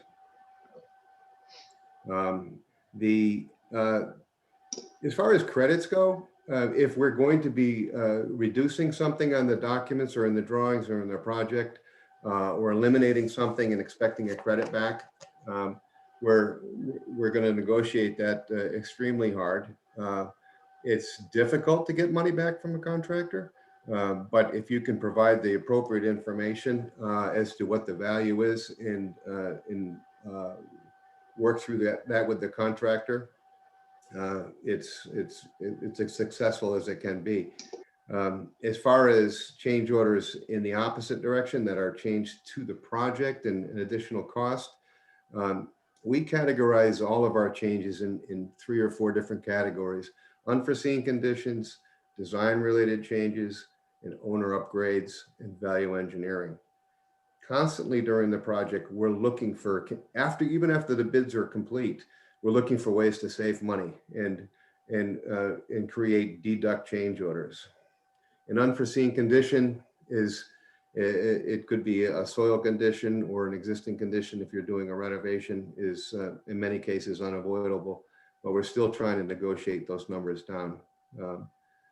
We see a lot of owner upgrades on projects, and the reason that we do is because we're always, our projects are extremely well run in the sense that we're, after our bids are in, there's generally a sizable contingency left over. And sometimes the owners will decide they want to do some add backs in, some added value to the project. And as we talked earlier, our design related change orders are extremely low because of the quality of the documents. So it's a process. We have to estimate each change. We have to require the architect to also review the change orders and estimate the changes. It's not a rubber stamp, and there's a lot of work that goes into change orders. And can I just add on that quickly?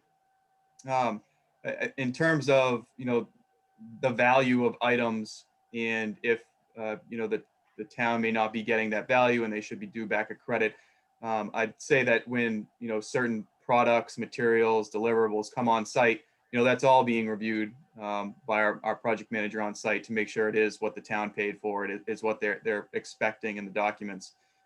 But the place I find the most that if contractors were to try to get out of certain things, or there's a way to maybe not spend all the money they've budgeted for, it's in the closeout section. And we take closeout very seriously. There's a certain amount of hours associated with, HVAC contractors, 30 hours up front, and then they have to come back 6 months later and then 12 months later. And if you're not reading those specifications and aware of that 6 month and that 12-month training situation, there's a credit associated with that. If they don't want to do it, that's fine. The town is due a credit, but I see it in the closeout section more often than not, where they're, I don't want to say get away with things, but it's easy for people to overlook because the job's done, everybody's moving on. We like to hold their feet to the fire on those sort of things. How do you ensure a project schedules are met without sacrificing work quality? You want to take this one, Rick? Yeah. Well, all of the contracts are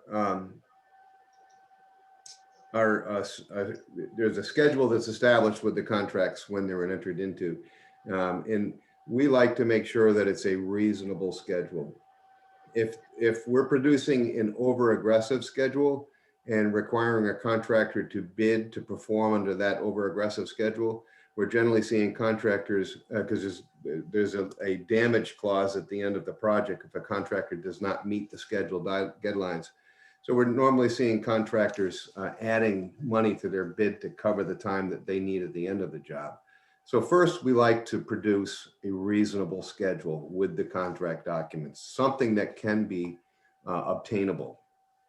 If the contractor then falls behind in that, we do monthly schedule reviews, if not bi-monthly schedule reviews with the contractor. And if they fall behind their schedule, we require a makeup schedule immediately and showing us how they're going to get back on schedule.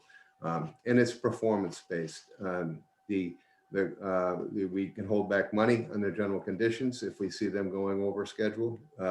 And 9 times out of 10, if you monitor the schedule correctly from the beginning and ask for reaction as soon as there's a blip on the radar screen, the contractor can recover from it. The other side of that too is, being a fire station, there's some specialty vendors that would be involved. Like I said before, SCBA, the installation of maybe extractors and drying cabinets, things like that. So the other flip side is we have to be very proactive with the town vendors, furniture, security, if that's part of that, to make sure that they're not holding the contractor up on the other end. So we start those processes early and back into the contractors, their end date, and start, lining up our specialty vendors to come in so that they're, the general contractor isn't waiting for something to be installed because you didn't look ahead far enough. So that's the other flip side of it that we have to be aware of as the schedule progresses. Any questions about that? You sort of answered that pretty good. What challenges can your client expect during a building project, and how do you effectively communicate that to your client?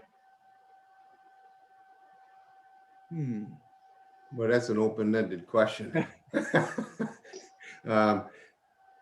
I guess I'd have to think back of what our challenges are on our other projects. And one of the things that we talked about earlier was making sure that the client is fully educated on Massachusetts construction law and the processes with general contractors and filed subbid contractors.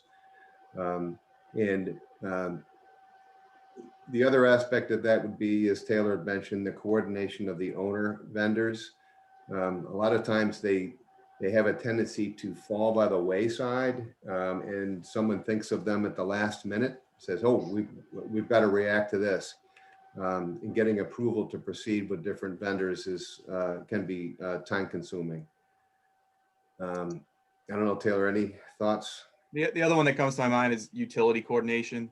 That's always a difficult one. And so we like to always try to start that. It's always on our kickoff meeting, utilities. Okay, let's start lining these up now, because nobody wants to be waiting on a utility at the nth hour when you're trying to open a station, that's for sure. So It's yeah, I like that, Taylor. It's, if you think about that for a moment, when you sign a notice to proceed to the general contractor, the clock starts ticking. You've given them a certain period of time to perform the job, and means and methods is theirs. So from the time that you start the project to the completion deadline, they own their own schedule, and they can ruin their schedule or they can beat their schedule.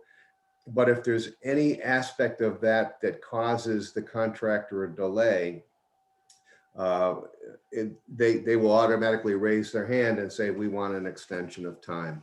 And a delay would be maybe the decisions aren't made as quick as possible in different aspects.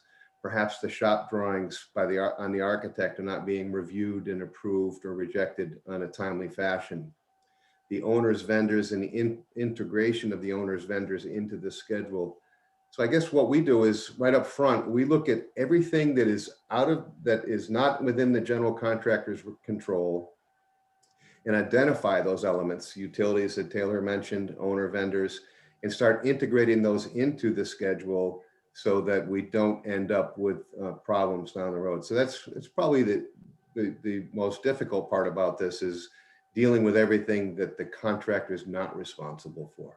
yeah, and I'd say to mesh with that, this isn't necessarily something that would be a major difficulty, but it's key, and it's key to every construction project that we work on, is having a committee that is able to make decisions and be agile and meet and make the decisions for the owner. We're not there to make any decisions. We're giving recommendations and giving you our expertise, but having a committee that can be able to meet things quickly when they come up, go over change orders quickly when they come up, things like that is key to having a good project.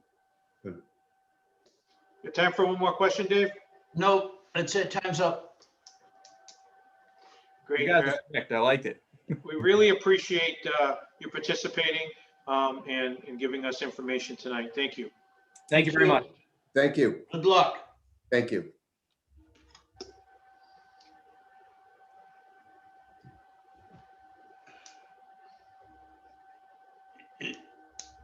Nick, just make sure the members of the committee, any member of the Board of Selectmen and Chief Rave are on for the deliberations. The only individuals that will be voting, obviously, are the members of the committee. Obviously. So Jim, do you want to give your? So I guess, I think the best way is to rank. We just went around and ranked them, because usually that helped us narrow them, right? Right. So after tonight, I really think CGA did a really good job, and they made you feel real comfortable, and they filled in some of that knowledge I thought that they might have been missing, or that we couldn't easily glean from their proposal. I thought Collier's was a close second, and then I think PA was a close second, and then I really have Hill last. I eliminated Hill right from the get-go. They were, I don't know, they were out in like left field as far as I'm concerned. I mean, that's just my opinion, but I kind of ranked them the same way you did, Jim. And it really doesn't matter to me who goes second, Collier or Pomeroy.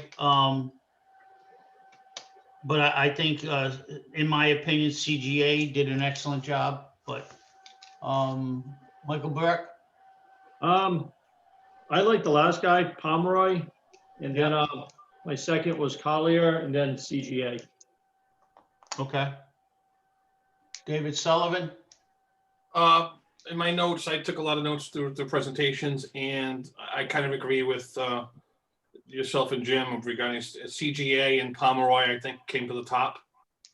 Collier's was a close number 2, and Hill was the 4th one. So my ranking would be the CGA, Pomeroy, Collier's, and then Hill. Okay, so the way Chief, do you want to add anything to that? Yeah, I agree with you guys on Hill. I had the same feeling initially. CGA gave a good presentation. I think they have a lot of good experience with some fire facilities that they did. Well, I liked Collier because they had the subject matter expert on there, but I think they may be between Collier and Pomeroy. I think Collier is probably a bigger company. I'm not sure how much close attention we would get. So I like the CGA and Pomeroy. Okay, good. Sean, do you want to add anything?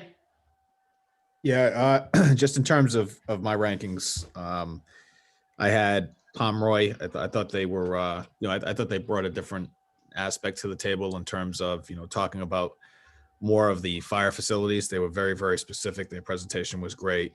So you could clearly see they were doing their homework. They talked about, the turnout gear, how that should look, making sure that the different locations, things that we already know about, but, for an OPM standpoint, I thought, they were kind of focusing on some of the, things that need to be focused on in terms of, where things are located, whether it's close to the rescue for medical supplies, things of that nature. So that's why I had them first. Then I had Collier second. I thought they did a good job. And then I actually had Hill third and CGA last. Okay. So we'll entertain a motion. You're gonna get Nick. Nick needs to weigh in. Oh, I'm sorry, Nick. Geez, Nick, you're off the screen. Nick, what do you got, buddy? I was trying to take the notes too. I'm sorry. No, that's fine. Give me 1 second. And Mr. Kadeem, I think it was Pomeroy, Collier, Hill, and then CGA. Okay. Yes. Thank you. Sorry, I'm trying to take notes as you guys are speaking. So, first of all, I think all of them did a very good job. I can't see Hill with the, I think one person had a little bit of technical issues, and I don't feel like we can take that into account. So with that out, I think all of them did a good job. I do agree that Pomeroy and CGA did a little bit more above than what they did in the written proposal. I thought Hill did a pretty good job. In order, I was trying to do this as we were doing the meeting and listening to you guys too.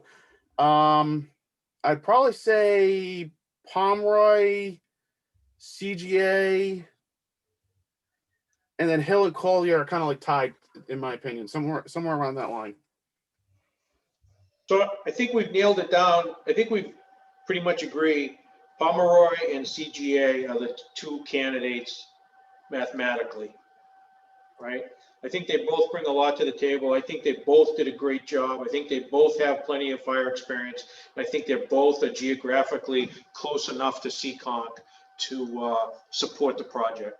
I like Pomeroy's idea that they only really like fire and police facilities, and they don't intend on biting off more than they can chew. I don't know how you do that as a company, right? You got to throw so much crap against the wall to stick. And what happens if a lot of their crap sticks? You know what I mean? It really is a small shop. I think that give a project they get great service though.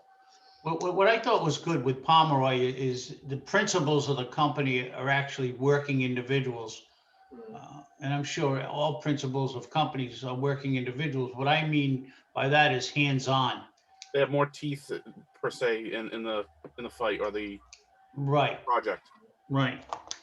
So with that being said, we'll entertain a motion for somebody. I make a motion to, what's the right word? To solicit or to negotiate with? Negotiate with. Pomeroy. To forward to the Board of Selectmen? To forward to the Board of Selectmen, Pomeroy Associates. Okay, we have a motion. Do we have a second? Second. Do we want to rank a number 2 because in case something happens where we don't have Pomeroy? We will. Okay. Okay, but let's do that in the second round.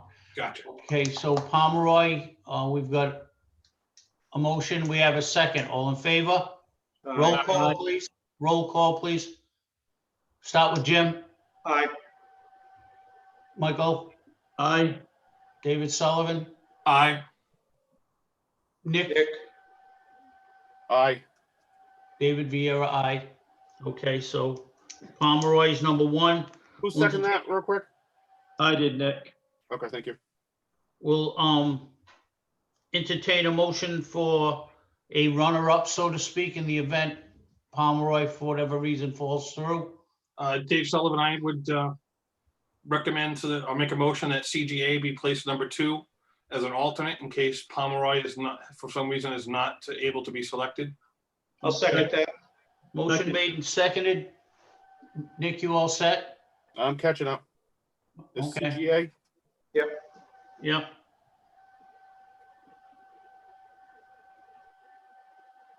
Jim? Aye. Michael Burke? Aye. David Sullivan? Aye. Nick Rondo? Aye. David Vieira? Aye. Okay. Hey, thanks, gentlemen. I think it went well. Sean, can we have some feedback from you as to how it went? No, I thought it went well.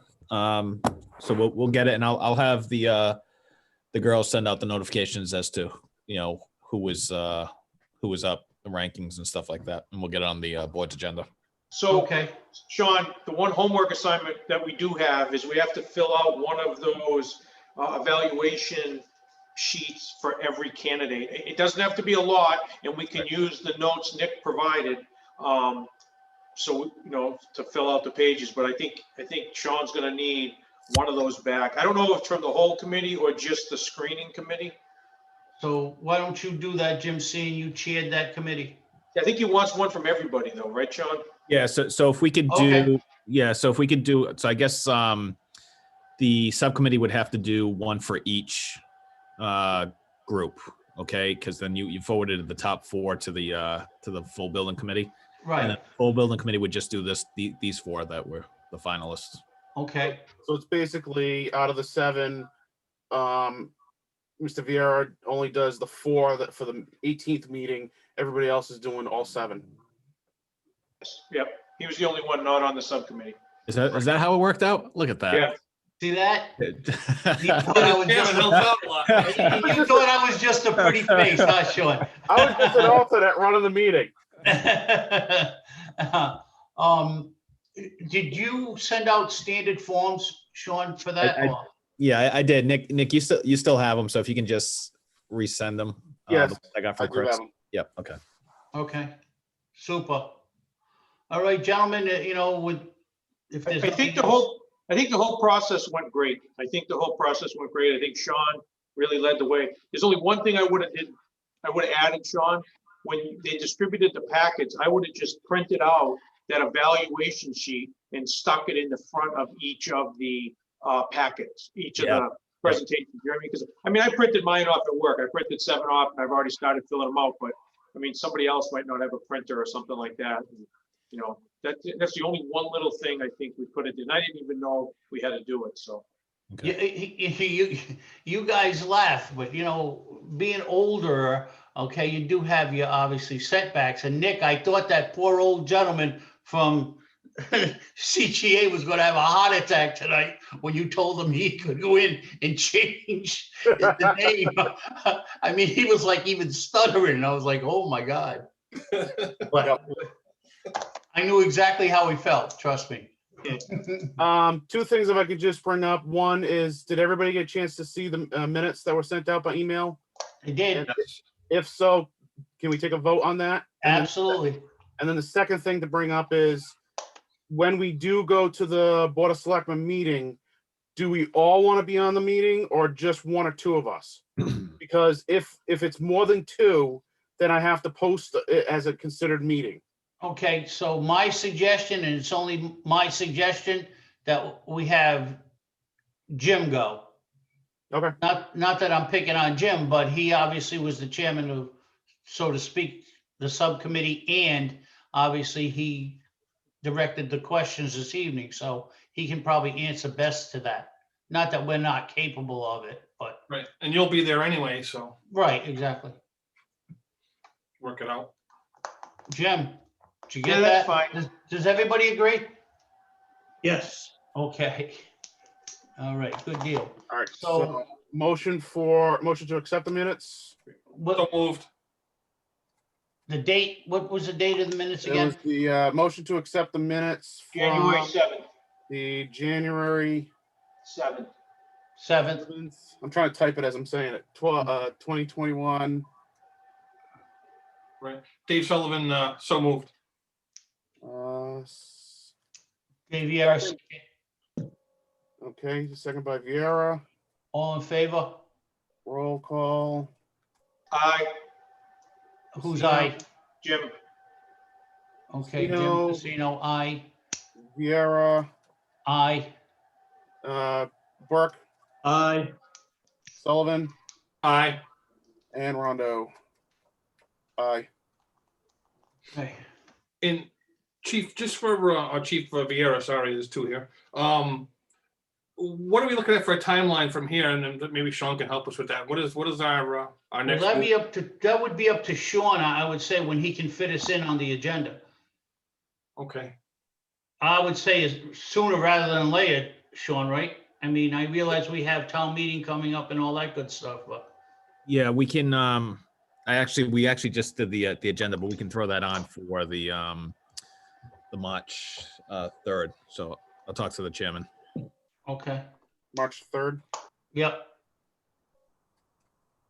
And just for information, a question. Once the selectmen have addressed this at their meeting and things go on, do we have to meet it all in between, or is it the selectmen going to negotiate the contract? Yeah, the selectmen would negotiate it. So, and given that Mr. Vieira is the chairman, we'll just, I'll ask the board to allow me to work with with Dave. Okay. All right. Hey, So, all right. Sean, So we don't have to anticipate any meetings for us for a while then, right? Right, correct. Very good. Yeah, Sean, the next meeting would probably be, hopefully we can wrap up the contract rather quickly, and then right. after that, just have a formal meeting with a meet and greet as to what the expectations would be with them. Right. Okay. Do we want to have one meeting between to kind of like create our list of what we want to include in the building? And I say that because we had the meeting with the chief, Rave, and then Director Days, and then we've talked about it in a couple of meetings to now formalize an actual list. That way we can have it to present to the firm when we do meet with them next. Do we want to do that, or do you want to just hold off until we meet with the firm? I think we should just hand them our raw material at the meet and greet meeting. I mean, technically, we don't have a raw materials. We have the letters from the chief and from the communications. Right. Right. I think you're gonna the focus is going to be is trying to get them on board so that we can just turn around quickly and draft an RFQ for architectural services. Okay. And then once you get the architect in, that's where all Right. that material will be sent over to obviously Right. OPM and the architect, but that's where all those real discussions are going to take place. Right. Sean, could you check with Pomeroy and see if you can get some additional booklets like they gave to us for the board, please? Yeah, we have copies, so I'll make sure that the board has the copies. Okay. I'll pass out at least the top two. Yeah. Top two as far as applicants, you mean? For your order, yeah. As Okay. Pomeroy and CGA. Yeah. Okay. Very good. Anything else? Motion to adjourn if anything else? Yeah, we'll entertain a motion to adjourn if there's nothing else to come before the committee. Motion to adjourn. Motion to adjourn. Do we have a second? Second. Okay, motion made and seconded. Jim Tassino made the motion. David Sullivan seconded it. Roll call, please. Nick Rondo. Aye. Michael Burke. Aye. David Sullivan. Aye. David Vieira, aye. And Jim Tassino. Aye. Aye, aye. Hey, thanks, gentlemen. Great job. It was a pleasure. I think it went well, especially for our first time. I know it wasn't Sean's first time, but it did go well. Thank you, folks, and have a great weekend if I don't talk to you. Thank you. All right. Thank you Have a good as night. well. Have a good night. Yeah, good night.